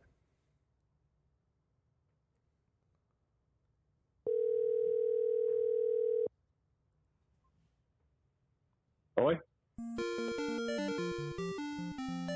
Ladies and gentlemen, the man that doesn't care for barbecue that much, but lives in Kansas City. Mr. Famicom Box, Tyler made me say it the right way, himself, Casey Masterpiece, retro game enthusiast, John Young.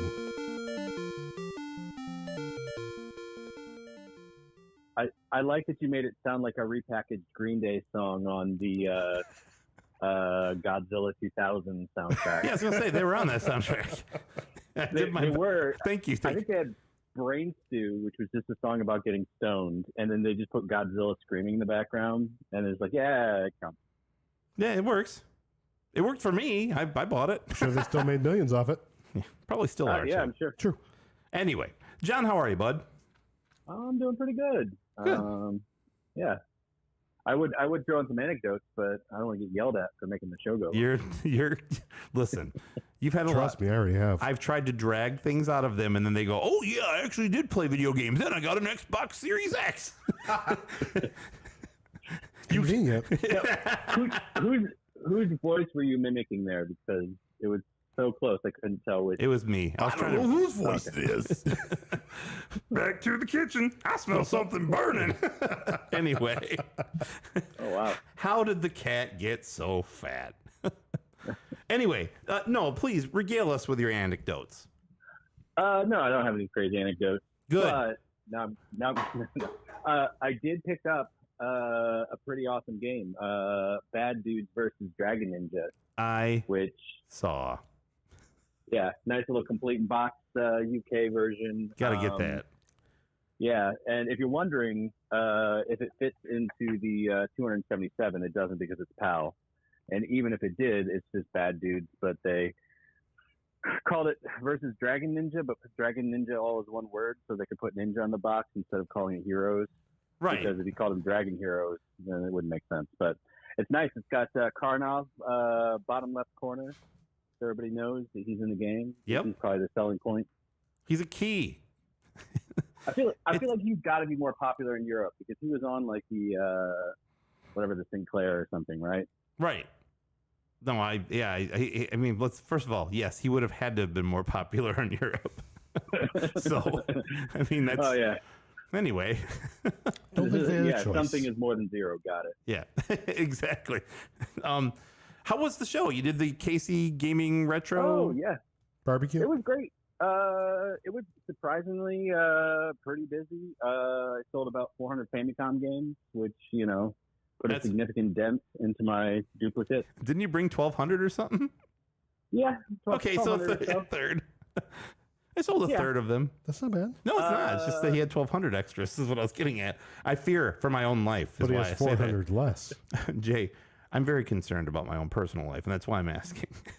I feel like I'm going to be buried in a coffin of Super Famicom, pachinko, and horse racing games. That's actually probably going to be pretty accurate. They're going to make it out of it. They're going to glue it together. The lid's going to be terrible WADA games that you buy for next to nothing. Actually, you could definitely get put into some sort of news article if you get a coffin made out of just like pachinko and horse Derby breeding Stallion games. 2. Yeah. We could make this happen. I don't want to die and be buried in a You game. don't have to be dead. We can just build you a coffin out of it. You know what? Let's do it. Anyway. Since you're asking for anecdotes, there's this dude back in Fort Wayne, Indiana, Kevbot, and he is notoriously famous in the Nintendo Age world. He was one of those people that was trying to collect 10,000 copies of a game. Yeah. Which was Jurassic Park. Yep. And he posted on eBay inside of an old fridge, and it said fridge full of Jurassic Parks, and then X number of $1,000, fridge not included. What was the one that everybody was he the one that filled the bathtub with games? Wasn't there one that was there a bathtub full of games? There were several people that did that. Nintendo Wayne on Instagram also did it, but I think KevBot may have been one of the first ones to do it. The pioneer of fridge game Yeah. sales. And he doesn't even collect games anymore. He just like races cars around Fort Wayne now. Very good. He also, I think, worked with Con Games to create that NES killer. It's a ROM hack that you put inside of an NES and it just fries it. Oh, I don't want to put that in mine. Well, yeah. Do I have to? I don't have to. Because there's only, well, if you want to make sure it's real. Oh, all right. So. Anyway. So anyway, yeah, Godzilla. I was expecting not to like the first game very much, mostly because of everybody talking about it. And within reason, well, we'll get to that later. I really did like the box art. It reminded me of all those cool Bandai games. Like Bandai had a bunch of like fun monster covers. Yeah. So it had that feel. So definitely, in the 80s and 90s, there was a bit of that B horror movie kind of nostalgia. Excuse me, sorry. You can cut that. To your point of nobody really cared about Godzilla at that time, yeah, it's pretty much true. Although a lot of kids did have those hand-me-down Godzilla toys, you know. That was probably about the time when I started to find those movies on late night television and was interested in, you know, I was like, oh, this is funny. This is dumb. This is obviously a guy in a suit. You know what I mean? Like that kind of stuff. Yeah. So we'd watch them, you know, back in the old days when, you know, TV stations weren't something you watched through the internet or whatever. Like they would go off the air, but at the end, like late night, they would show old movies and like that. Godzilla was always in that, you know, old 70s things that they could put up there cheap, right? So the translated movies, you know, with the voiceover and all that stuff were on there, and you'd find one and be like, okay, this is amazing, right? And then the the VHS era ushered in the access to some of that stuff that we didn't really even know existed. So, and it kind of led into Mystery Science Theater, right? Like, yes, those were on late night, and then they're just like, all right, we'll do some commentary over the top of it, and that kind of, you know, because the reason why that became a thing is because you could watch those movies late night, and you know, this was just a gimmick on that. So, yep. I think for the first game, they started off real ambitious. The music was awesome.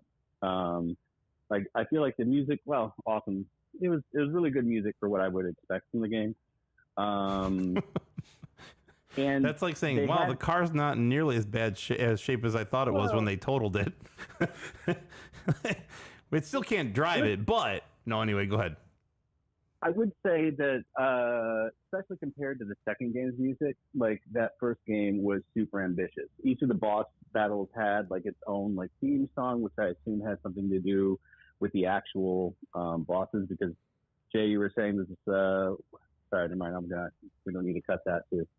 But essentially, the music sounded like it was maybe from the movies, or at least like had some sort of theme for each of the different like bosses. The beginning the theme is from the movie, right? Like I believe the actual theme of the beginning of the game is reference to a theme from one of the movies. But that's go ahead.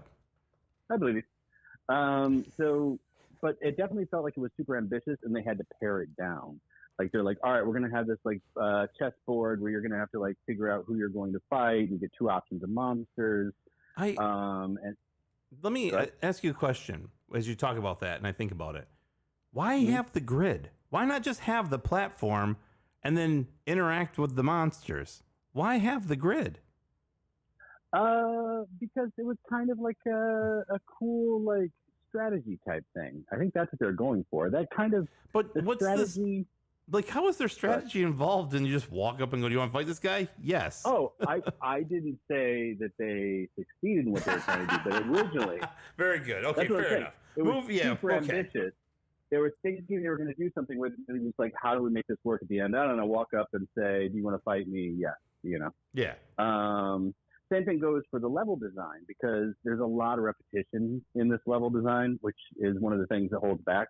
Yeah. This is one of those things where I feel like they tried to fill up the game heavily, and if they would have just pared it back by, I don't know, a third, made it a little better on the progression of the buildup of your power and stuff. Didn't add that. I didn't know there was a 40-second timer until you said it. I legitimately just thought that sometimes you had to fight people a couple of times. Yeah. I didn't know, and I was watching some videos of the games, and somebody was like, "It's a 40-second timer, but there is no timer."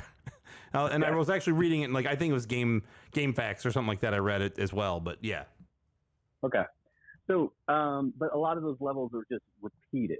And so I think that that's part of the thing where they just really wanted to originally have like this big sprawling game they try to pack with a bunch of stuff just so that you get your money's worth. And then by the end of it, they're just like, oh, and I'll just repeat this level, throw in a couple extra missiles. So, number one, Go ahead. my dad is in the chat saying, Michael, you're a nerd. Well, Yeah, thanks, Dad. I think we can all agree. I knew that. Can we get a vote? No, we don't need a vote. No, we don't need to vote. I think it would be unanimous. Okay, that's fine. So that's the first game, right? Okay. Like I mean, like, I don't know. I'm sorry, I didn't mean to cut you off. That threw me off when I saw my dad telling me I was a nerd. I was like, okay, sorry. We can edit this out. So go ahead. I'm sorry. So just a little bit more on the first game. I think that this is also during the time of games where they thought that you were going to, like, they wanted to be more realistic. So it's a big honking monster. So, of course, it's going to be slow. It's not going to jump very well, although he jumps pretty high. I think he jumps pretty high. Gonna... Yeah. All things Well, considered. He jumps high and his knees floaty. don't bend. That's right. He just Yeah, well, bounces straight up that's like a cat. Doing. Go ahead. Bionic Commando has some of the best controls, and that guy's knees never bend. Yeah. Wait But a no, minute. I see what you did there. I feel like they need some sort of they were like justifying, like, well, he's a big monster, he's going to get hit by a bunch of stuff, and he's going to be hard to maneuver because he's huge. Fair. I think that and that's part of the, like, oh, when you finally beat the guys, you'll feel really good about it. So anyway, yeah, so the first game, I feel like they really, if they could have just tweaked it a bit, if somebody does a ROM hack, they could turn it into a really good game. I agree. To the second game, and I'll give my scores later. That's fine. For the second game, I only got to play for about 2 hours, and it definitely is in what? that world. You played it for 2 hours? We have to hang up now. I'm sorry. Well- No, go ahead. Well, so there's a ton of strategy games like this on the Famicom, not just the Koei games, but then there's other ones. So I feel like if I went through all my strategy games on the Famicom, and I refuse to do this, but I bet if I did, I would find whatever I guess I could look at the developer and probably find what they stole to essentially make this game.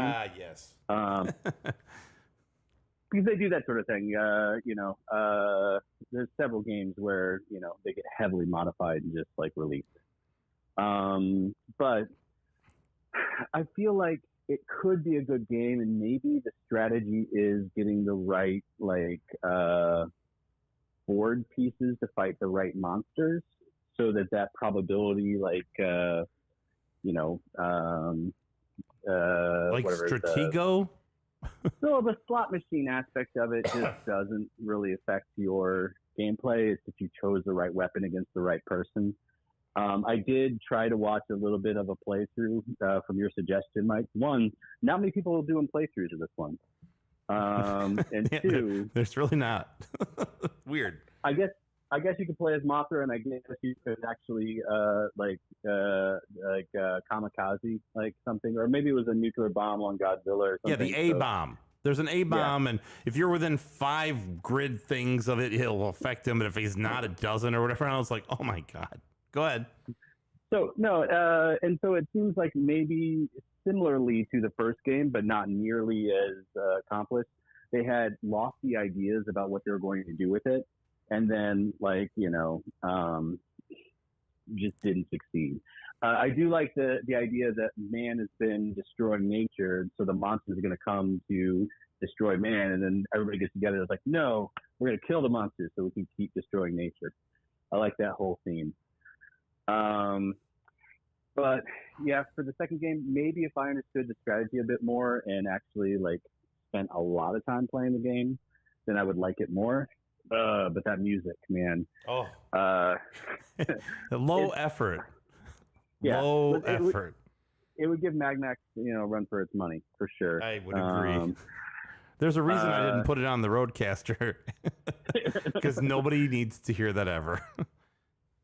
But so, as a whole, I think that they did something, and I could definitely see why somebody would like the first Godzilla. And I'm sure that if you spent all summer and you were a strategy guy, like who's the guy that loves the Koei games in the community? On I don't know. Collector's Class chat. No, the guy that collects Koei games. I'm sure that he probably sees value in that, other than it's not a Japanese game. I need to find out so I can sell him some of my Super Famicom Koei games that I always have. I tried. Damn. They always have everything. They have the manual, the map, all the inserts, because I don't think people ever really played them.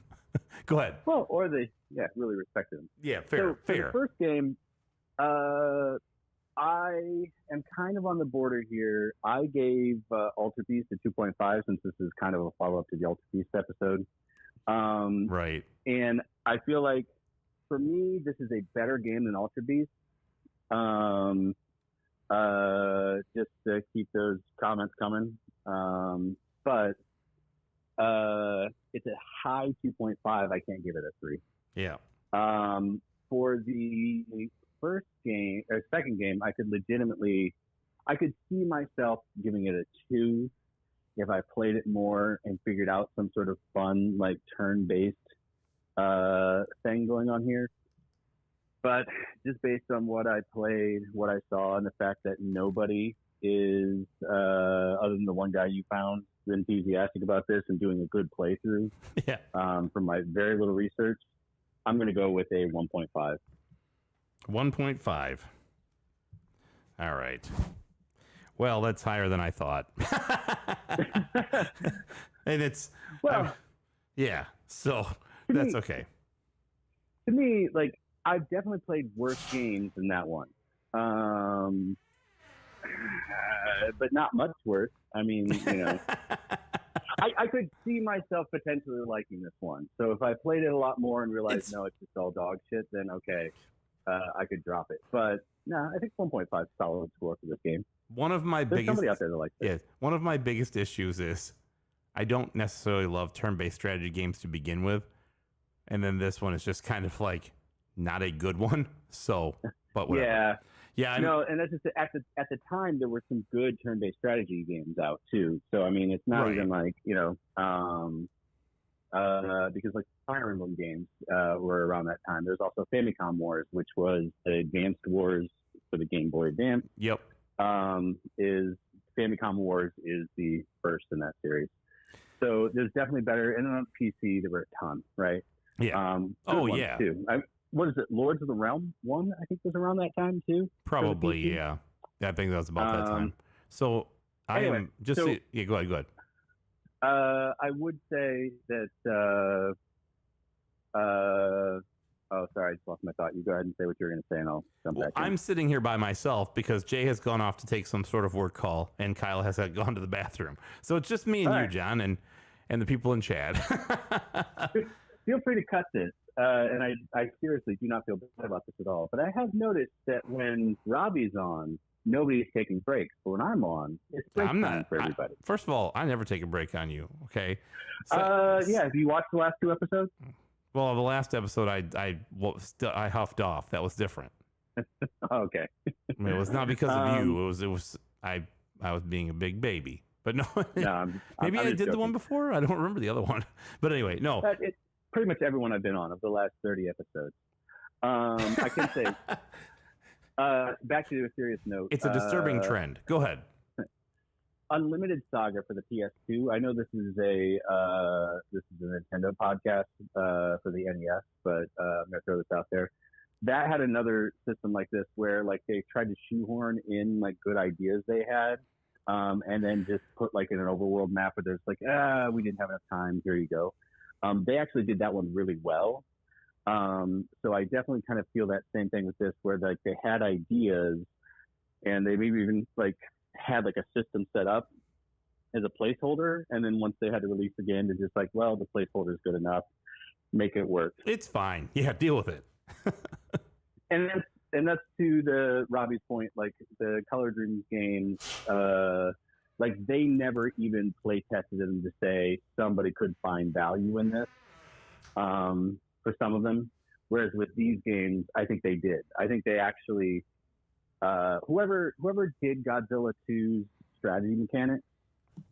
Even if they didn't like the slot machine aspect of it, Yeah. they definitely did like have a passion for. They understood the game. They had a passion for the way they were setting it up, and maybe it wasn't perfect for them, but in their head, it was working. It was working great. Well, maybe not great. Okay, it was fair. Solid. I still get my degree work. That's right. Look, you see, you get D plus. Doesn't matter. You still get the degree. Nobody's asking what grade you got on the diploma. So. Yeah. Okay. Anyway. Well, I don't even have one, so who the hell cares? Anyway. That's fine. No, I always put mine on my resume, but that's me. Well, that's fine. But, you know. I've only had 2 serious jobs. We're off on the topic. Would you put this game on your resume if you had it? If it was yours? Yeah. I mean, why not? Why not? No, all right. No, here's the thing. Like, if somebody came through with a resume and it said, "Oh yeah, and I did Godzilla 2 for the NES," I'd want to talk to that guy. I think you got to work your charisma. Just get your foot in the door. Definitely want to have a talk with that guy. That's for sure. That's different, though. All right, man. And HR is here to make sure that I don't get in trouble because I'm about to do something. That's exactly right. So. All right. Well, if everybody's back from their pee breaks, I guess I can leave. I don't know if Jay's ever coming back, but I'm gonna cut you loose, and thank you for being there, and we'll talk to you soon. So let me play you off here as I should, if I can. One moment. All right, you ready?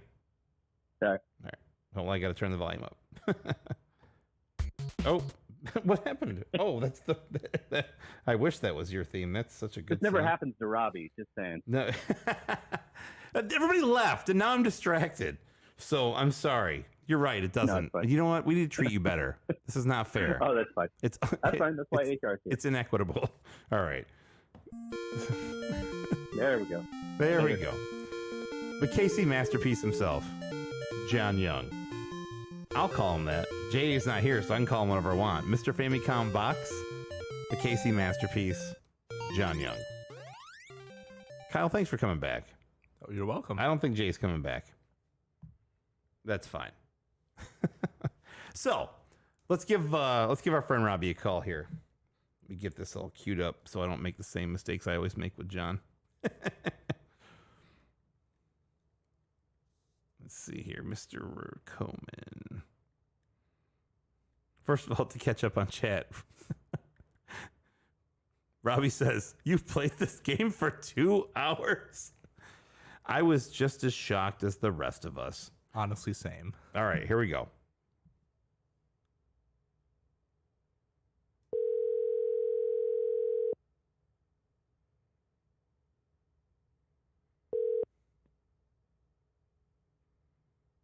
Hello.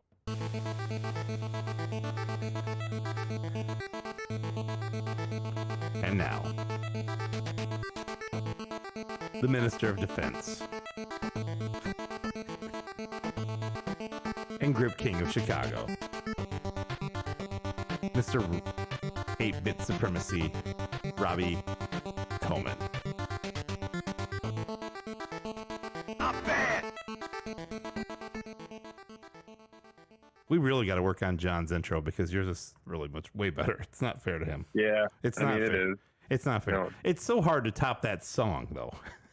That song is just the best. It's just all the campiness involved with the bad dude's lore and attached to the running joke of it being my favorite game and everything. It's just Joke? hard to. I mean, it is my favorite game, I but know. it's no Godzilla 2, but Few things are, my friend. pretty close. Mr. Coleman, how are you? I'm all right, man. John kind of blew my socks off there, saying he played that game for 2 hours. I heard him say that, and I looked at Kyle, and he was like, "What?" Dude, hats off to John for doing that. Exactly. I felt like a good boy for this show and the previous shows because I've been playing the games like a homework assignment before we actually talk about them. Whereas in the past, you guys are dogging on me for not playing anything and just trying to talk about it. And I felt like a good boy because I played through Godzilla and then I popped in Godzilla 2, and it made me sad, and I turned it off in like 2 minutes. I just went. I literally was just like, if someone was listening, they could have heard an audible like groan. I just went, oh man. I could feel you groaning from 300 miles away. I was like, no, and then I just turned it off. Oh man, it was. So I made like the right 2 choice. minutes. Yeah. Well, Yeah.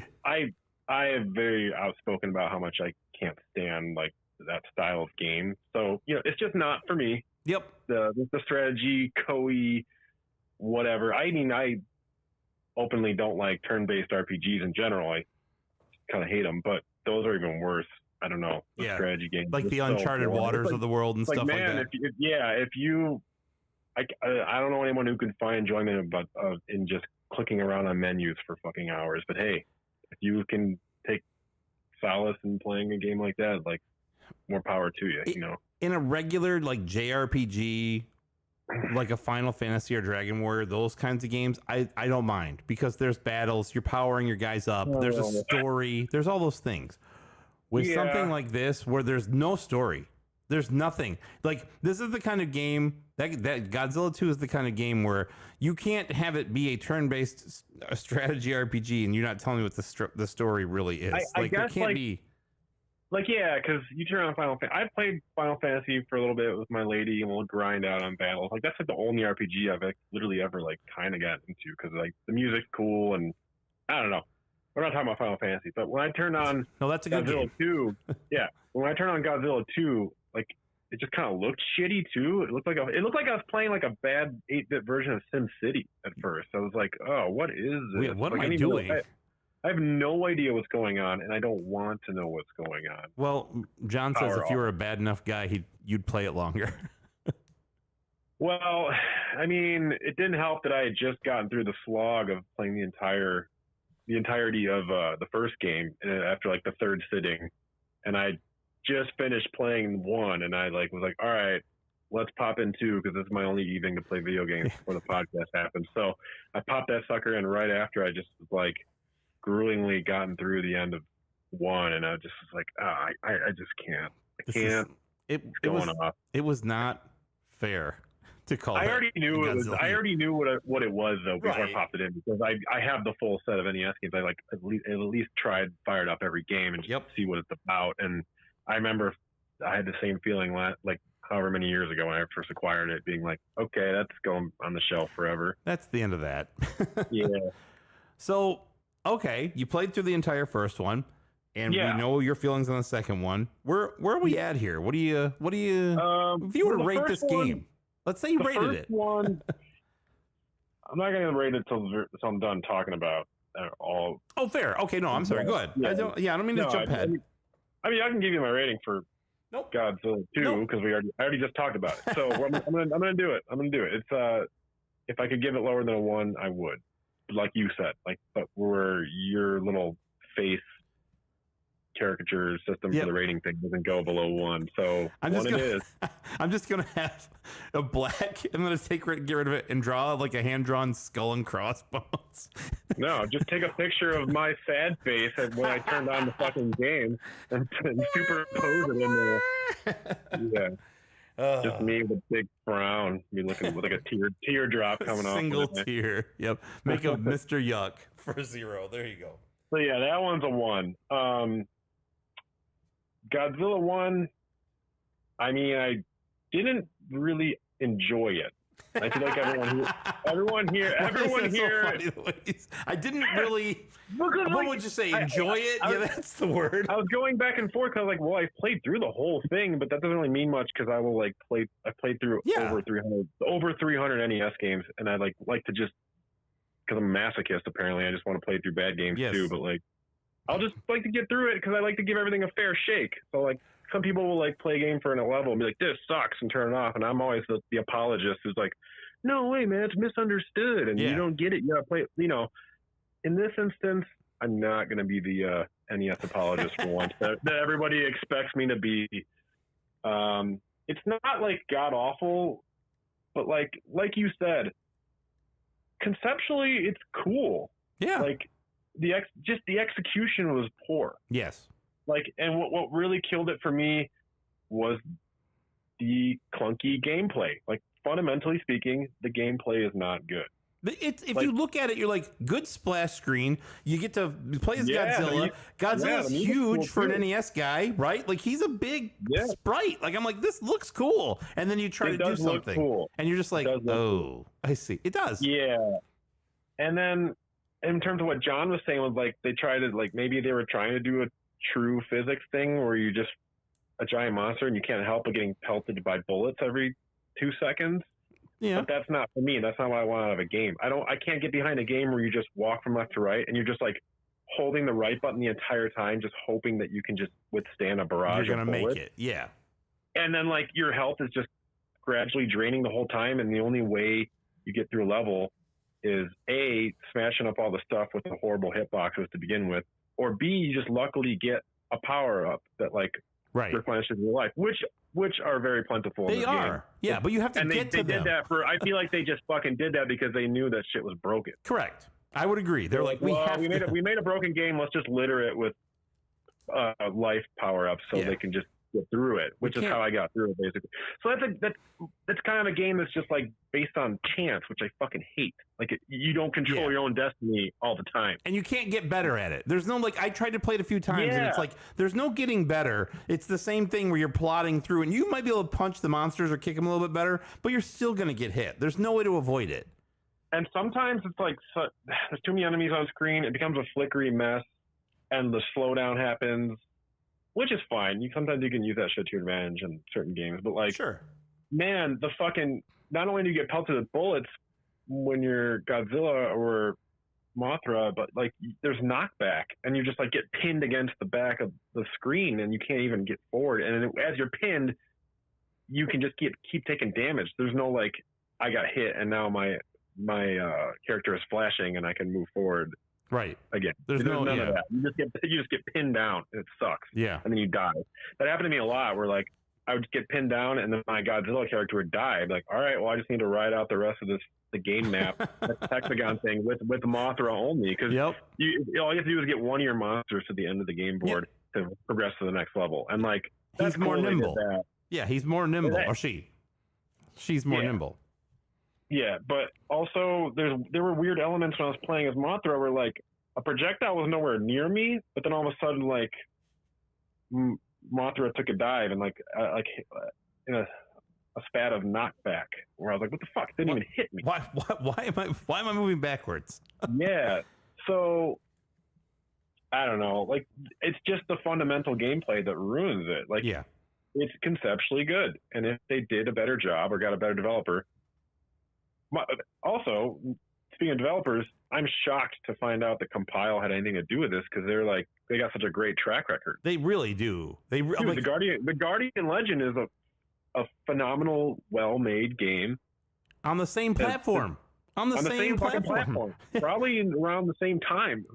I would have guessed. But a little later, maybe, but not much.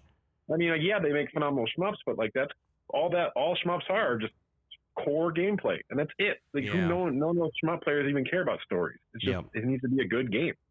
So if those same guys, maybe they had the new guy at Compile fucking make Godzilla or something. But man, they got the intern to develop. I've never made a shooter before. That's fine. No one's gonna play it anyway. It's just got Godzilla. Nobody's actually gonna play it. You don't have to worry about that. Yeah. Let me see. The music was cool at times. Like the main title of splash screen music is awesome, and then they repeat that music again in the final level. So that music's cool. Some of the music got repetitive and boring, especially if you're just like trudging to the same level over and over. Essentially, it's like that's another thing. There's no diversity in these levels. You're just like, oh, it's 8. I have to do this 8 times in a row. Correct. And that's it. It's very mundane. Yeah, it's boring. It got monotonous. And then I got bored. And thankfully, as I said in my Instagram post I made about this game the other day, like, thankfully they implemented a password system, because if they had not, I would have shut it off and just been like, all right, that's it. I'm not going to like leave my NES on overnight and fucking continue this tomorrow or something like that, like I did when you were a kid. No. So the password was clutch, not because like I was getting frustrated and like fatigued from trying so hard, but because I was getting so bored I had to turn it off and continue with another day. It was like it's like this like mundane like data crunching task where you're like, oh my god, I have to do data entry.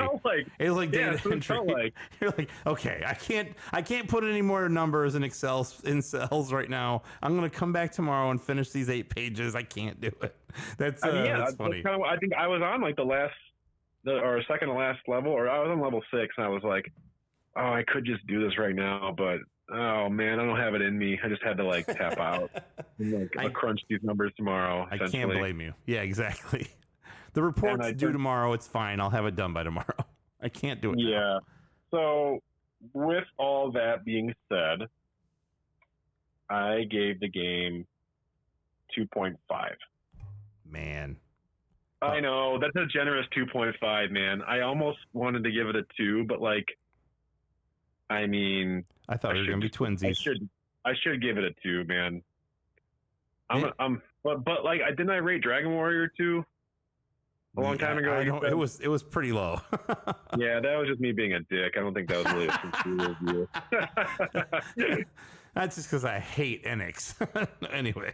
I mean, you know what, man? No, I'm going to bump this down to a 2 because I don't see any replay value in it. Unless you're like a diehard Godzilla fan, which I'm not, but not for any real reason. I just never really got into it. I think it's cool, but I'm not like, I'm going to collect Godzilla stuff. You know, like I don't have that inside of me. Could you imagine? The desire. Could you imagine? He says. What? Could you imagine having Godzilla toys? No, man. I'm just kidding. I'm just kidding. Respect to any collectible you want to get into, except for Funko Pops. But hey, these were all gifts. I have not bought any of these. First of all, it's fine.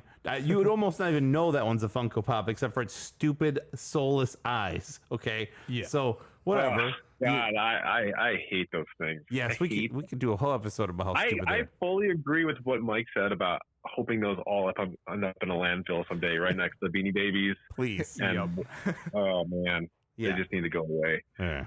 Nothing. Anyway, respect to you for your love for Godzilla.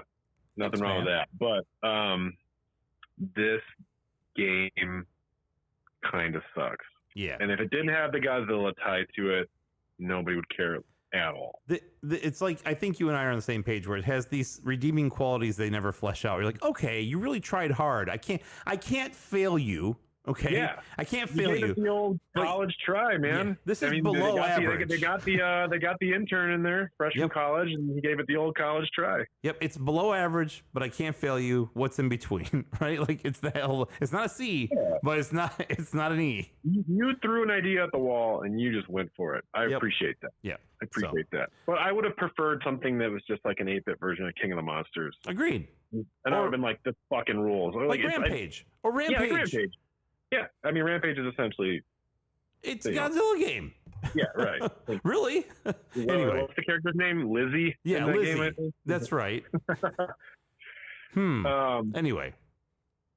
So, that's about it. I think that about wraps it up. All right. I mean, I didn't talk about any wacky personal stuff that had happened to me. That's what I was just going to ask you. So, have you picked up anything? Have you hung out with any former arcade marquee superstars recently? Anything like that?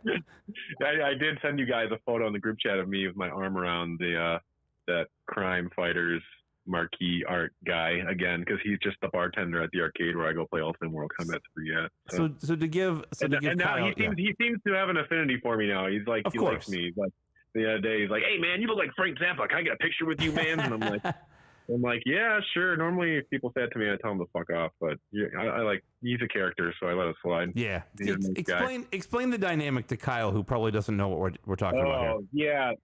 So I was kind of on the hunt for an Ultimate Mortal Kombat 3 machine in the city that I could just go visit regularly and play and practice on. And I searched the city high and low at all like the designated barcades, and they had some of them had the machine, and it's kind of like wonky controls or whatever. I come to find out that there's a dive bar down the street from me that has one pinball machine, a pool table, and one arcade game. And that arcade game is Ultimate Mortal Kombat 3. So I was like, fuck yeah, walking distance dive bar. No one will bother me. There's barely anybody in there. Go and play it.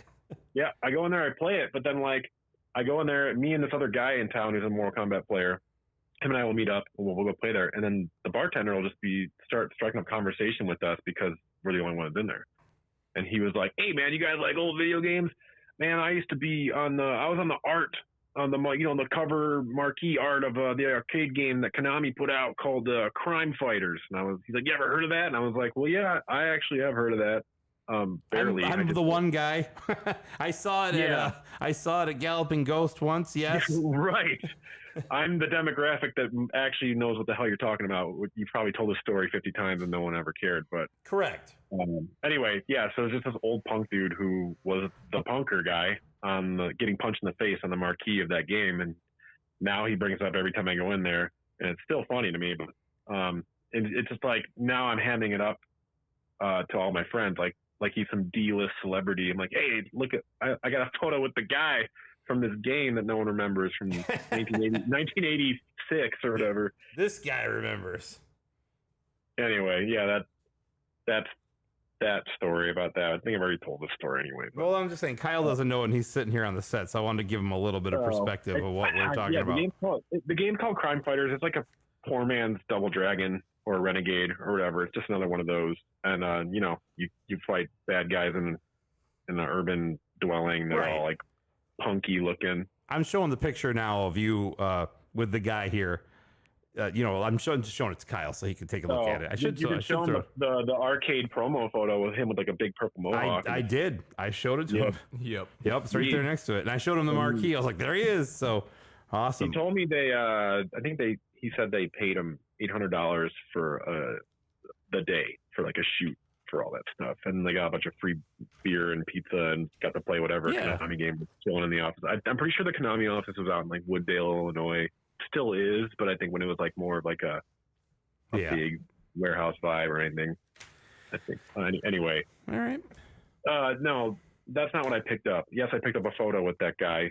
That's my that's not really a collecting pickup, but I tried to look on my eBay account or something. I was like, I guess I haven't really bought much at all. I did buy like a new old stock Mortal Kombat 3 promotional shirt that I'm going to actually wear. I just need to like launder it first, but it's like, I'd suggest that. I don't. What's that? I'd suggest that. Yes. Yeah. Well, no, it's new old stock. It came in the. That's right. Yeah, but I still, and then I almost forgot. I was like really trying to rack my brain, but I got a pretty nice looking, cosmetically arcade cabinet for free. That had no innards in it. One of my friends on my Instagram account hit me up and was like, "Hey, this person's giving away this arcade cabinet. Do you want it?" And I was like, "Oh fuck yeah!" They're giving away for free because they needed to move out of their apartment or something, and they needed it out within like 2 days. Apparently, I was second in line competing with some like a barcade in town who was trying to grab it, and they were being wishy-washy. And I was like, "Yo, I want this arcade cabinet. I have a van. I have a dolly. Let me know what I can come there. I can be there in 15 minutes. I'm fucking ready because I do this shit for a living anyway for Living Arcade. So I'm fucking ready." And then dude was like, "Cool, just come get it, whatever." And I came there and it fucking sucked moving out. I don't know if I even mentioned what the game was yet. It's a Turbo Outrun. So it's like a dedicated cabinet for the Outrun sequel, which is Turbo Outrun. Beautiful side art, all colorful, no sun fade at all. All the original controls are there. The shifter knob with the embossed Sega logo on the leather. Oh man, it looks so cool. That's awesome. But there's no fucking monitor in it, and there's no game board or anything. It's just like random wires on the inside. I haven't even looked at it since I got it home, but that's the wiring harness. Yeah, come on. Well, because whatever asshole had this game ripped it out and fucking put like a PC in there. So I don't know what's going on there. Oh, that's right. They did a bunch of stuff that shouldn't be in there. You get a new harness. It's not that big a deal. It's cool. Yeah, I got to tear it all out and just start from the ground up, or just sell it as is. I don't know. But I got a free exterior arcade cabinet with no innards for that game, which is, that I looked up. I tried looking up on eBay some parts, or just that I tried eBay searching that cabinet alone to see what would come up. Someone sold just the little shifter knob, the Sega shifter knob, for like $125. So I'm like, all right, I'm golden. Like, you're good. I'm not the type of guy to chop up something like that and part it out, but like it was nice, reassuring to know that I like, because it sucked ass to move that out of a second floor apartment downstairs with just like one guy, Yeah. me and the dolly. It was so heavy, even with no monitor or anything in it. So, I don't know what I'm gonna do with the that. floor, did you? I don't know. That was the Yeah, whole thing. don't Well, no, scratch that the was floor. when Mike was. Jay's finally back. Have you been here the whole time, or did you like just sit down again? I've been here for a while. I was listening to you. I was Okay. waiting to ask if you had a copy of Mortal Kombat for the Sega Genesis. Yeah, you didn't mention the other thing that you got in the mail. Oh yeah, I forgot about that.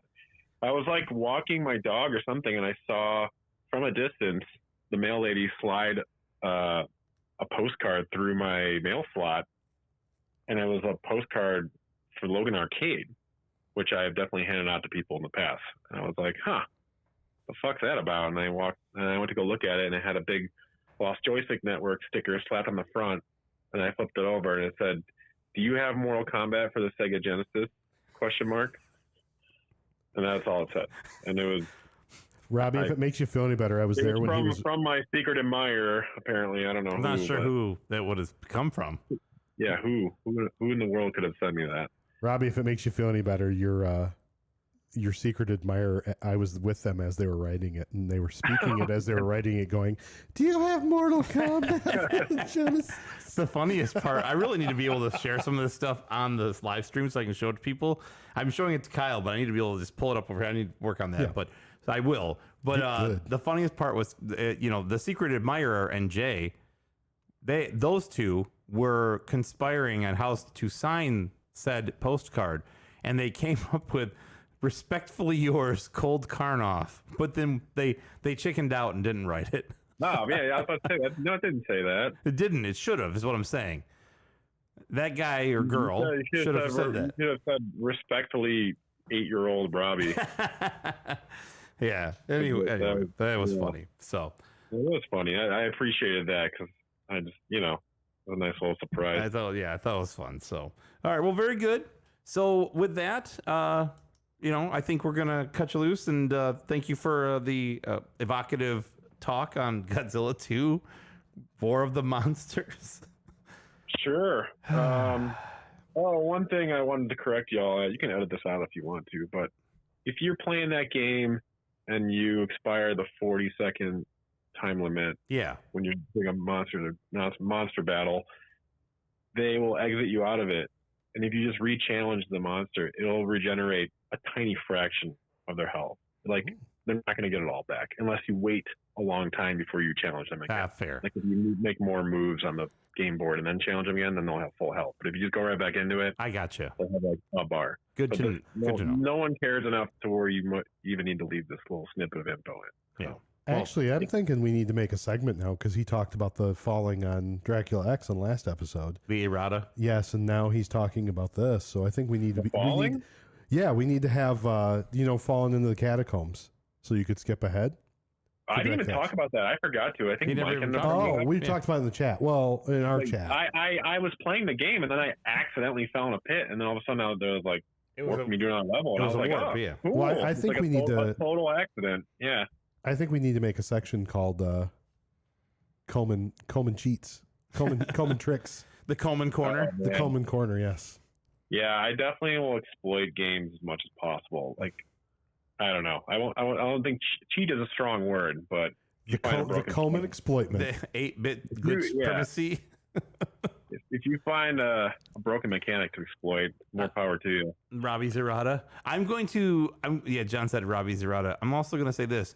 The first game, there are cheat codes. I didn't really put them in here. I had them in and I pulled them out for the sake of time. But you destroy all monsters with a 0 for the monsters, I think. Allows you to fight all of the monsters in the first level. And then also you can go straight to Ghidorah and fight him on Earth with, I think it's Ghidorah is with a 0 in 1. Like they were doing Leet Speak back in the day with like 1s and 0s for I's and O's.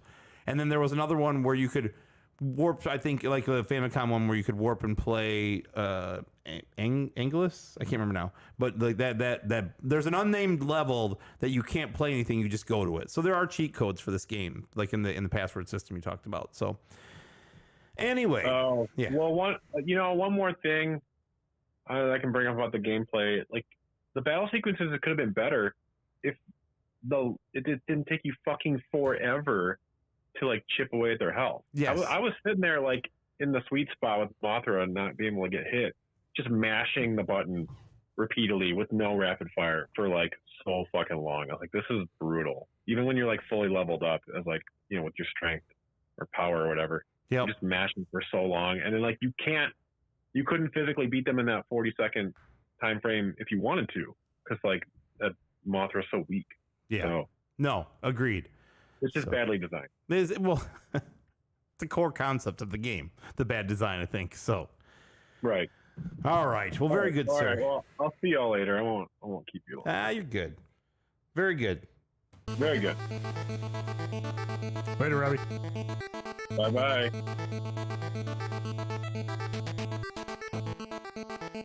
8-bit supremacy. Robbie Coleman, everybody. I'm bad.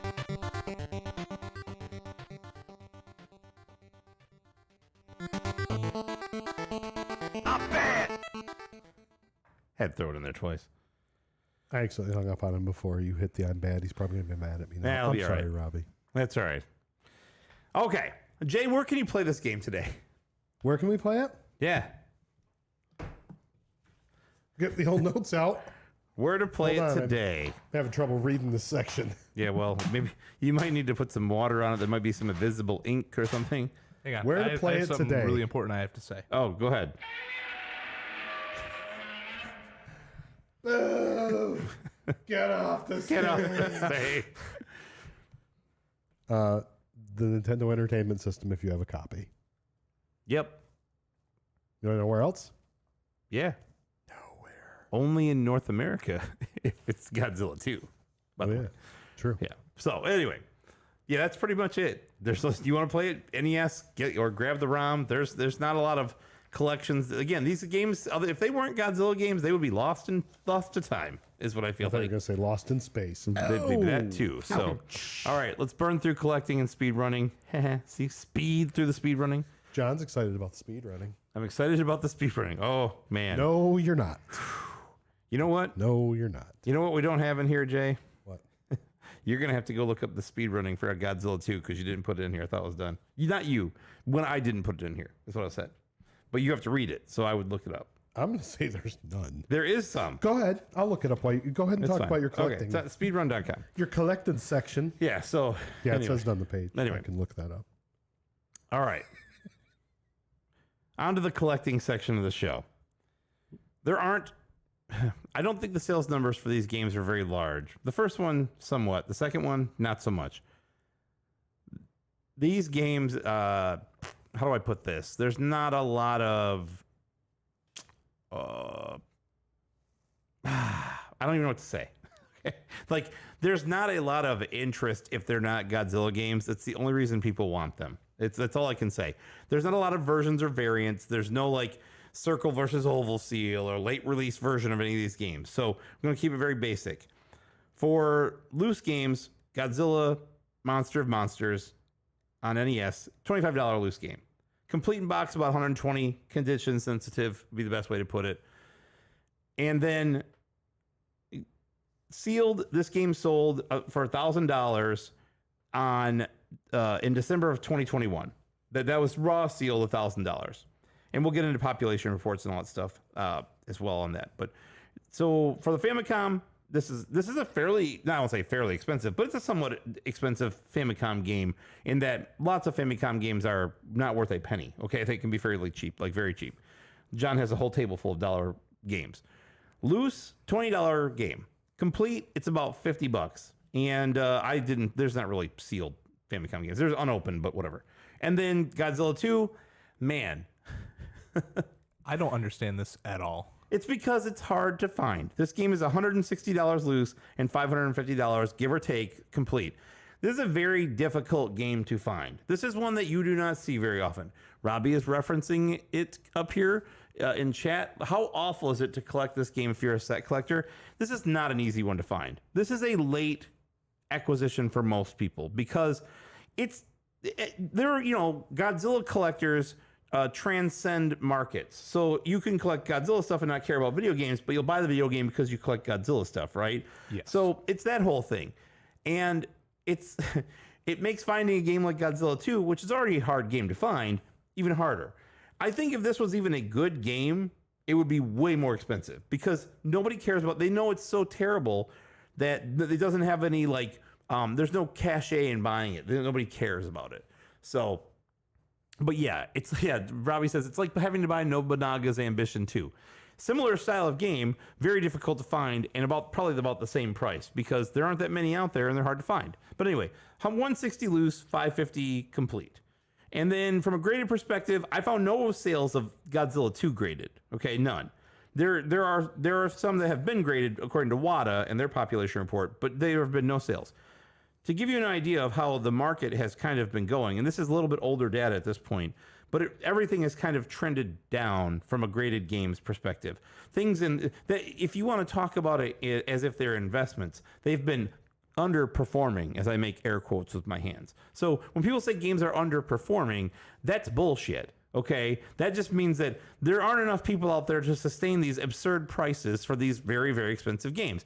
The market will dictate what a game is worth, okay? I don't want to hear about how this game underperformed or this game should have sold for this or it should be worth this. It's not, okay? So anyway, the mini rant over. I feel like my $4.25 average price, $4.25 average price should dictate the market. I think everything crazy, should be but that's fine. $4.25. You know what? You got one more game you're looking for. Look, $4.25 would be a nice price tag. I would agree with you until that game is mine, and then I would say, nope, no, I'm kidding. We got to change it back. No, anyway. So graded in October, on Halloween of last year, this game in a 9.4 A+ graded by WADA sold for $2,640. 6 weeks later, the same game, same grade, sold for $1,560. That is a 40% reduction in price in 6 weeks.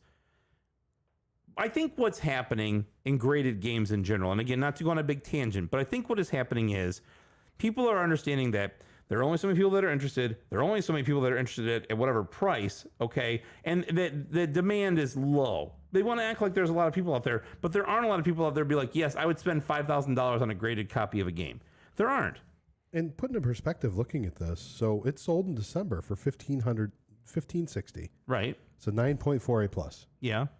A sealed copy sold the same month, same year for $560 less. Right. That was ungraded. Yeah. Right. Like it's not like that's they make it out like grading makes it so much more expensive, and it's not. At least in this case. I don't want to go too far down this rabbit hole because we could have a whole show about grading. But I think what people are starting to realize is that unless it's in perfect condition or it's a desirable IP or both, nobody gives a fuck about it. Or it's just cool to buy and it's cheap. Yeah, but if you buy dumb stuff like me and because it's fun to collect and it's cheap, that's fun. That I like doing that, right? But I'm not out there buying like. I'm not investing in a game and saying, okay, I'm going to reap a 20% return on this in 6 months. No, you're not. You're not on the hunt for your A+ sealed Super Mario Brothers black box. No, I'm not. Oh. I'm not on the hunt for any of that.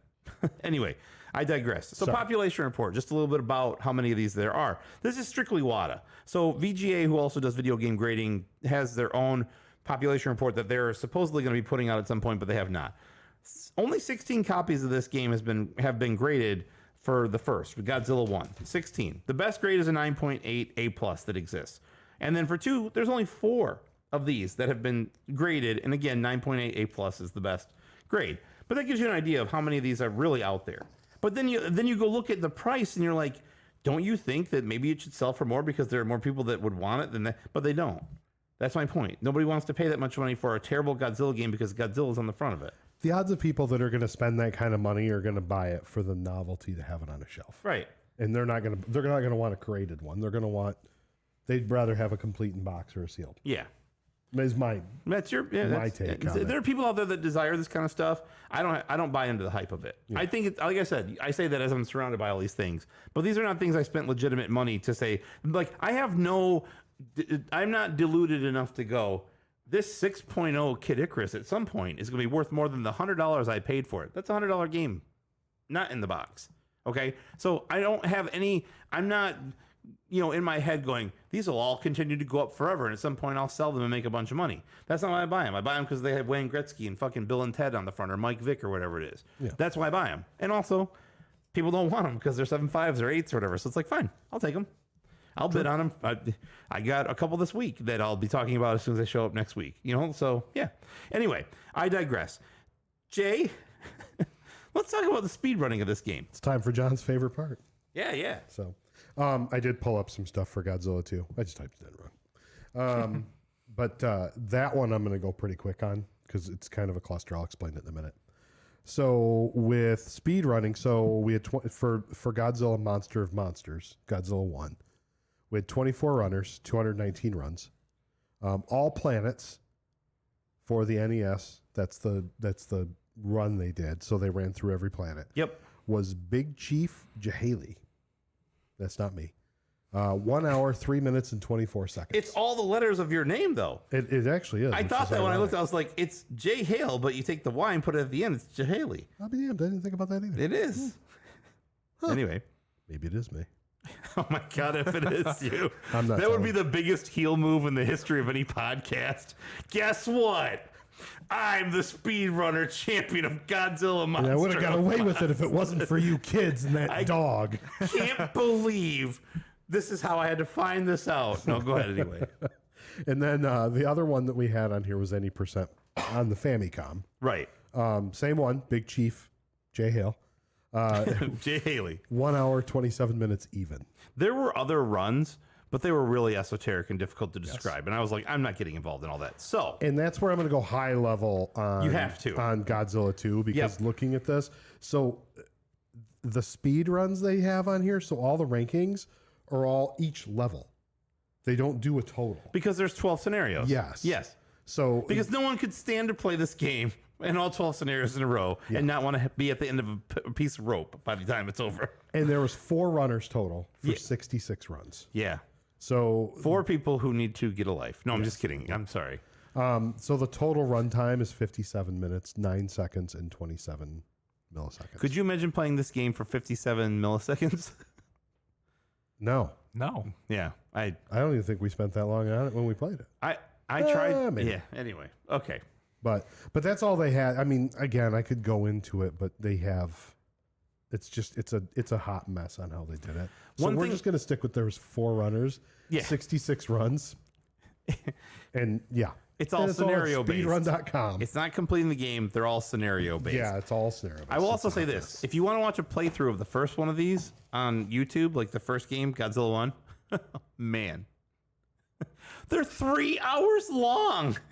The playthrough videos are 3 hours long. Normally we would have a playlist of the game that we're talking about on the TV to Jay's right, stage left, right?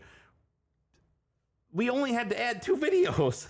Yeah. And the first one's still playing, I think. So No, we're on the second one now. The But you first started one with was the shorter only- one, yeah. The first one was only a half hour. The second one was yeah. 3 hours and like 30 minutes. wanted to make sure we got them both in. It was very And important. just for example, like Yeah. Dracula X is not a short game, yeah. but I think we ended up having like 9 videos that we ran through Oh. the show Yeah. last time. Because one of them wasn't 3 hours long. No, they were all 20, 30 minutes So. long, or we had a couple that were like 8 minutes. Just Well. flip videos. But All right. that's so, it. I'm done. That's it. All info comes from where? Speedrun.com. And while I've got you on the microphone, Yes, sir. I want to do a few things. Number one, I want to say, Kyle, thank you for joining us. Thanks for having me. Yeah.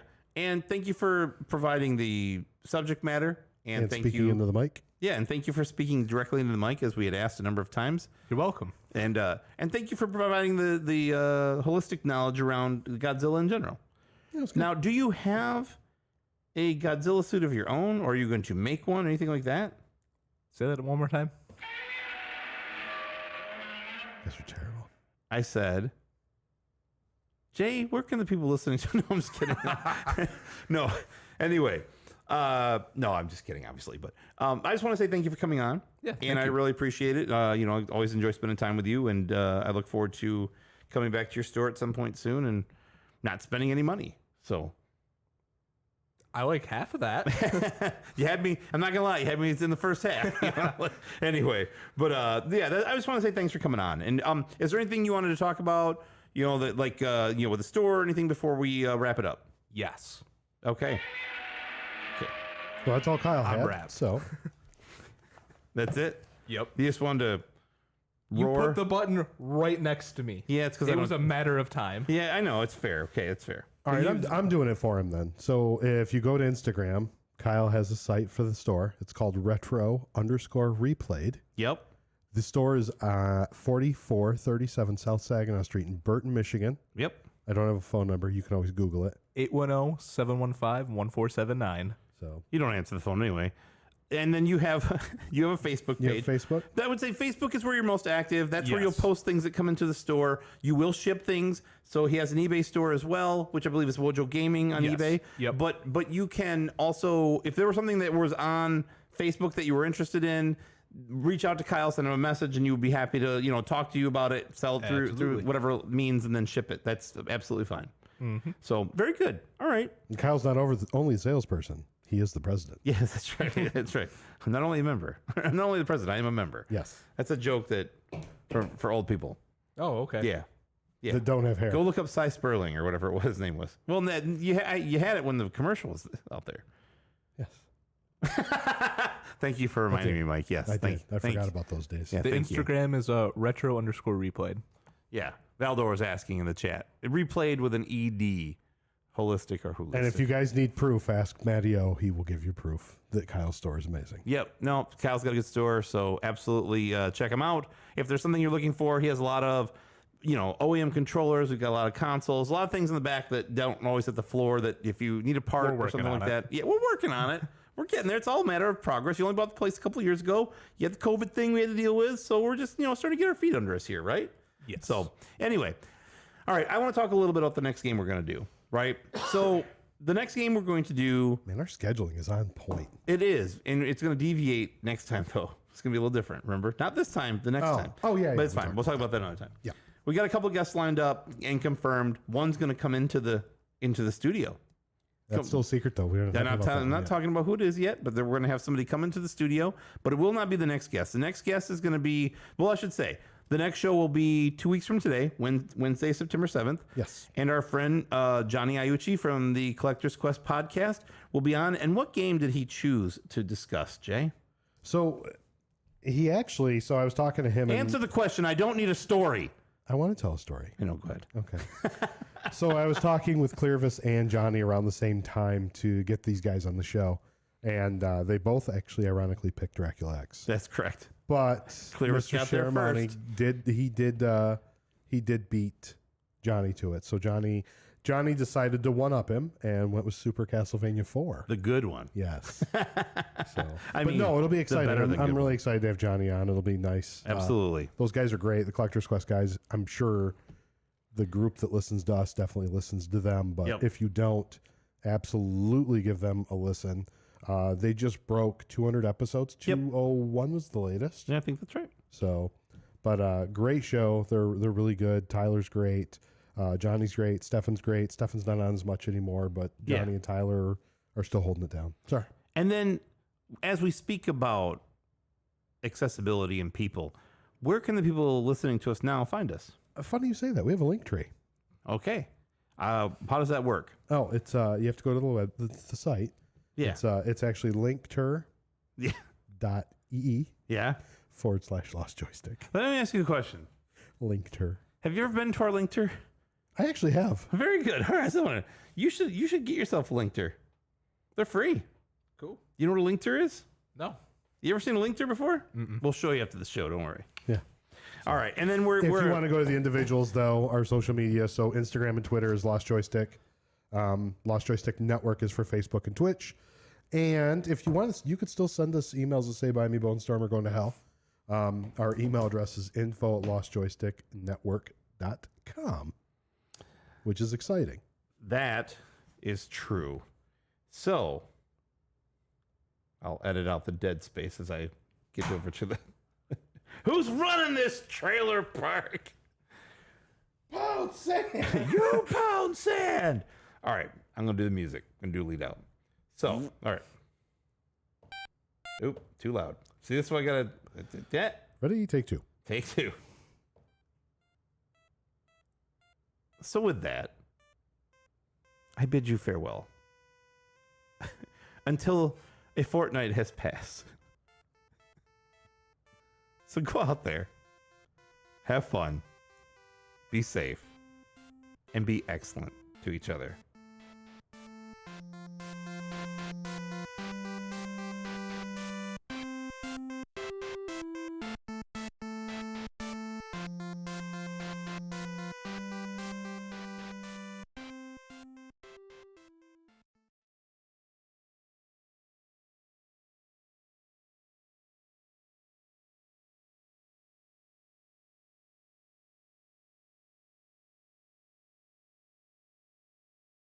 Oh, that's kind of cool. Yeah, just consolidates all your stuff.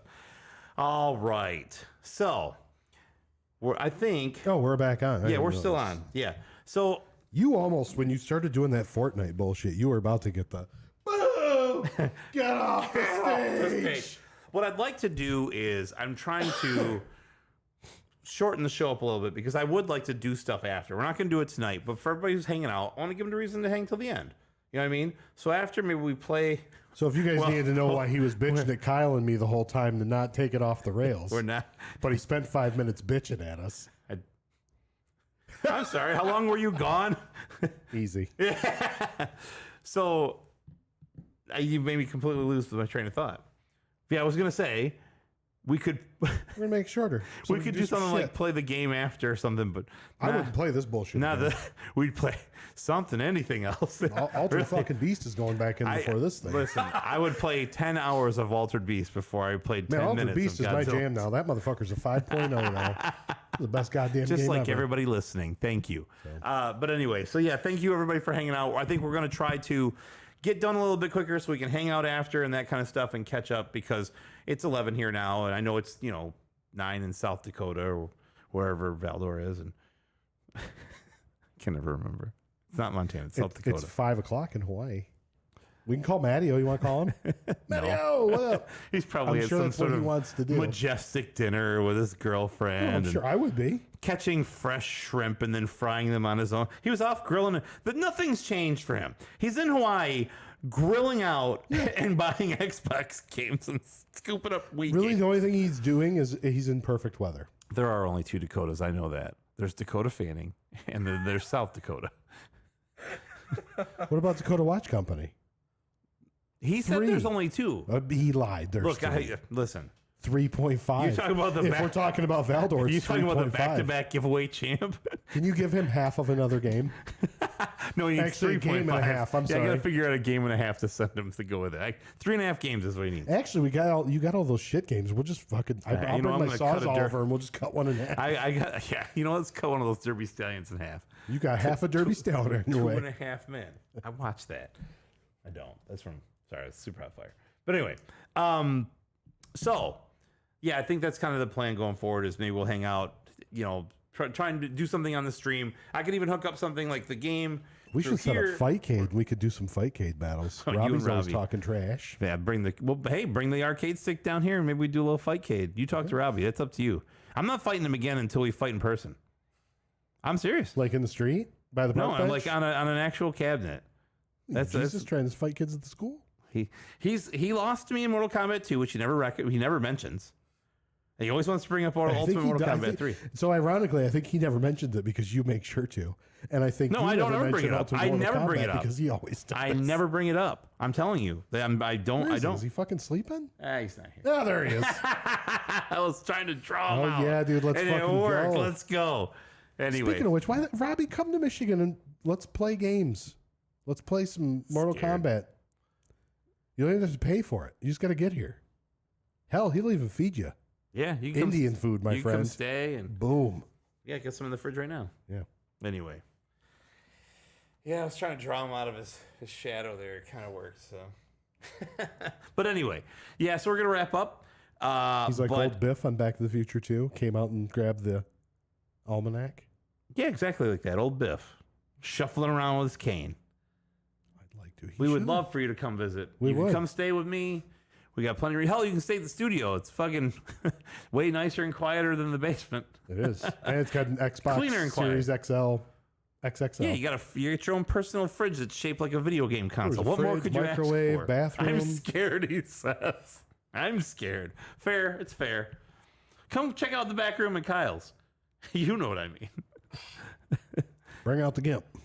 He's asleep. Well, you're going to have to go wake him up I then, guess aren't you're you? going to have to go wake him up then, aren't you? All right. So thank you all for hanging out. Appreciate it. I do need to get better at, like, when I'm talking about something, like when Robbie was talking about that, we should have this stuff on the computer. I should be able to instantly just go, here it is, and share it and have it ready to go. You should. And be able to put it up on the live stream. Okay, so, good. Yeah, I'll have to work on that. But anyway, so, all right. Thanks for hanging out. Have a great night, everybody. We'll talk